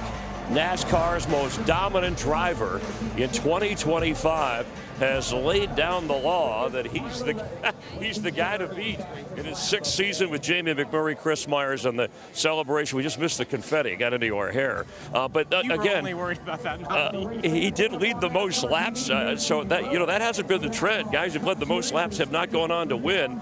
And he certainly has shown, not just in this race, you talked in the pre-race about his versatility. What impressed you most, Jamie, about Bell's performance here? Oh my God, it was the last 2 laps. It was incredible to watch he and Denny go side by side, not wreck each other. What a battle. I mean, I thought Denny maybe had the advantage as they were in 1 and 2 on the last lap. Bell was able to pull that off. And Chris, the thing that sticks out to me about the 20 team right now is he's won the 3 races in a row, but he ran 2nd the last time we were at Vegas. He's won at Miami. I mean, when could this end for Bell? Only 4 other drivers have won 3 of the first 4 races in history, and only 1 other driver has won 4 of the first 5. He has a chance to do that next week. More on that in our post-race coverage. Meanwhile, Kyle Larson wound up 3rd. He's standing by with our Regan Smith.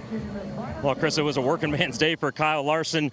Found your way up inside the top 5 at the end of the race. A front row seat to that battle. Were you thinking maybe those guys might slip up and let you get up there?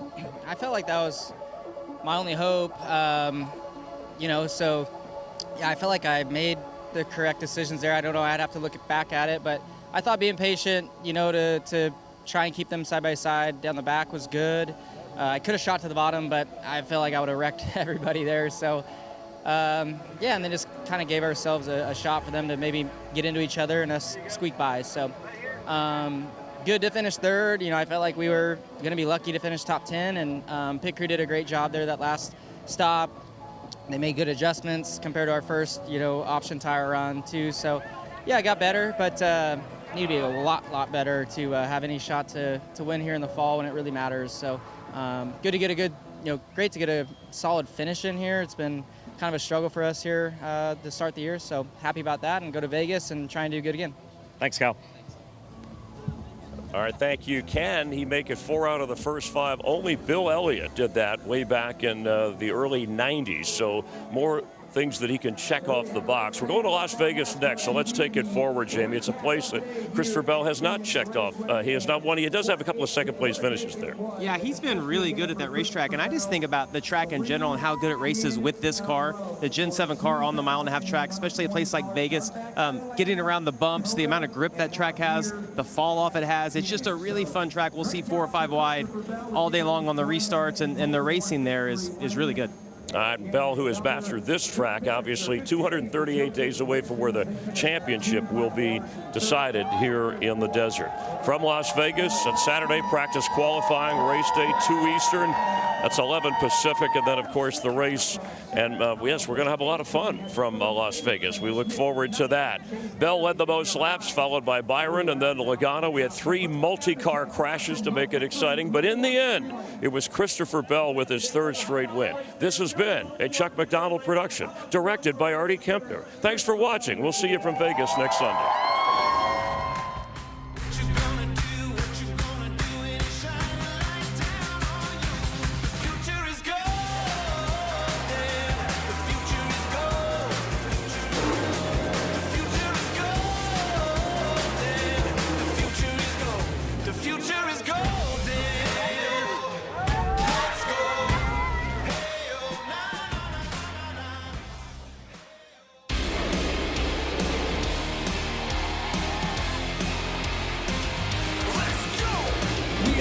The top of the mountain, climbed all the way up and never looked down. If the road wasn't rough, we might not have found the blood and some guts and thousands of hours. We welcome you now to our arena. If you don't know right now, it's hard to beat us. You can tell by our demeanor how hard we leaning. You will remember when you see it in lights. We are the champions.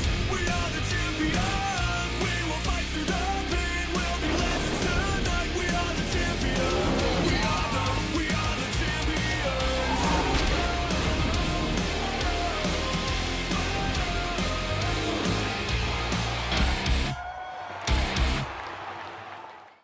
This copyrighted telecast may not be reproduced, retransmitted, or used in any form without the authorized written consent of NASCAR Broadcasting. NASCAR would like to thank all of our fans for your support, and we hope you enjoyed today's broadcast.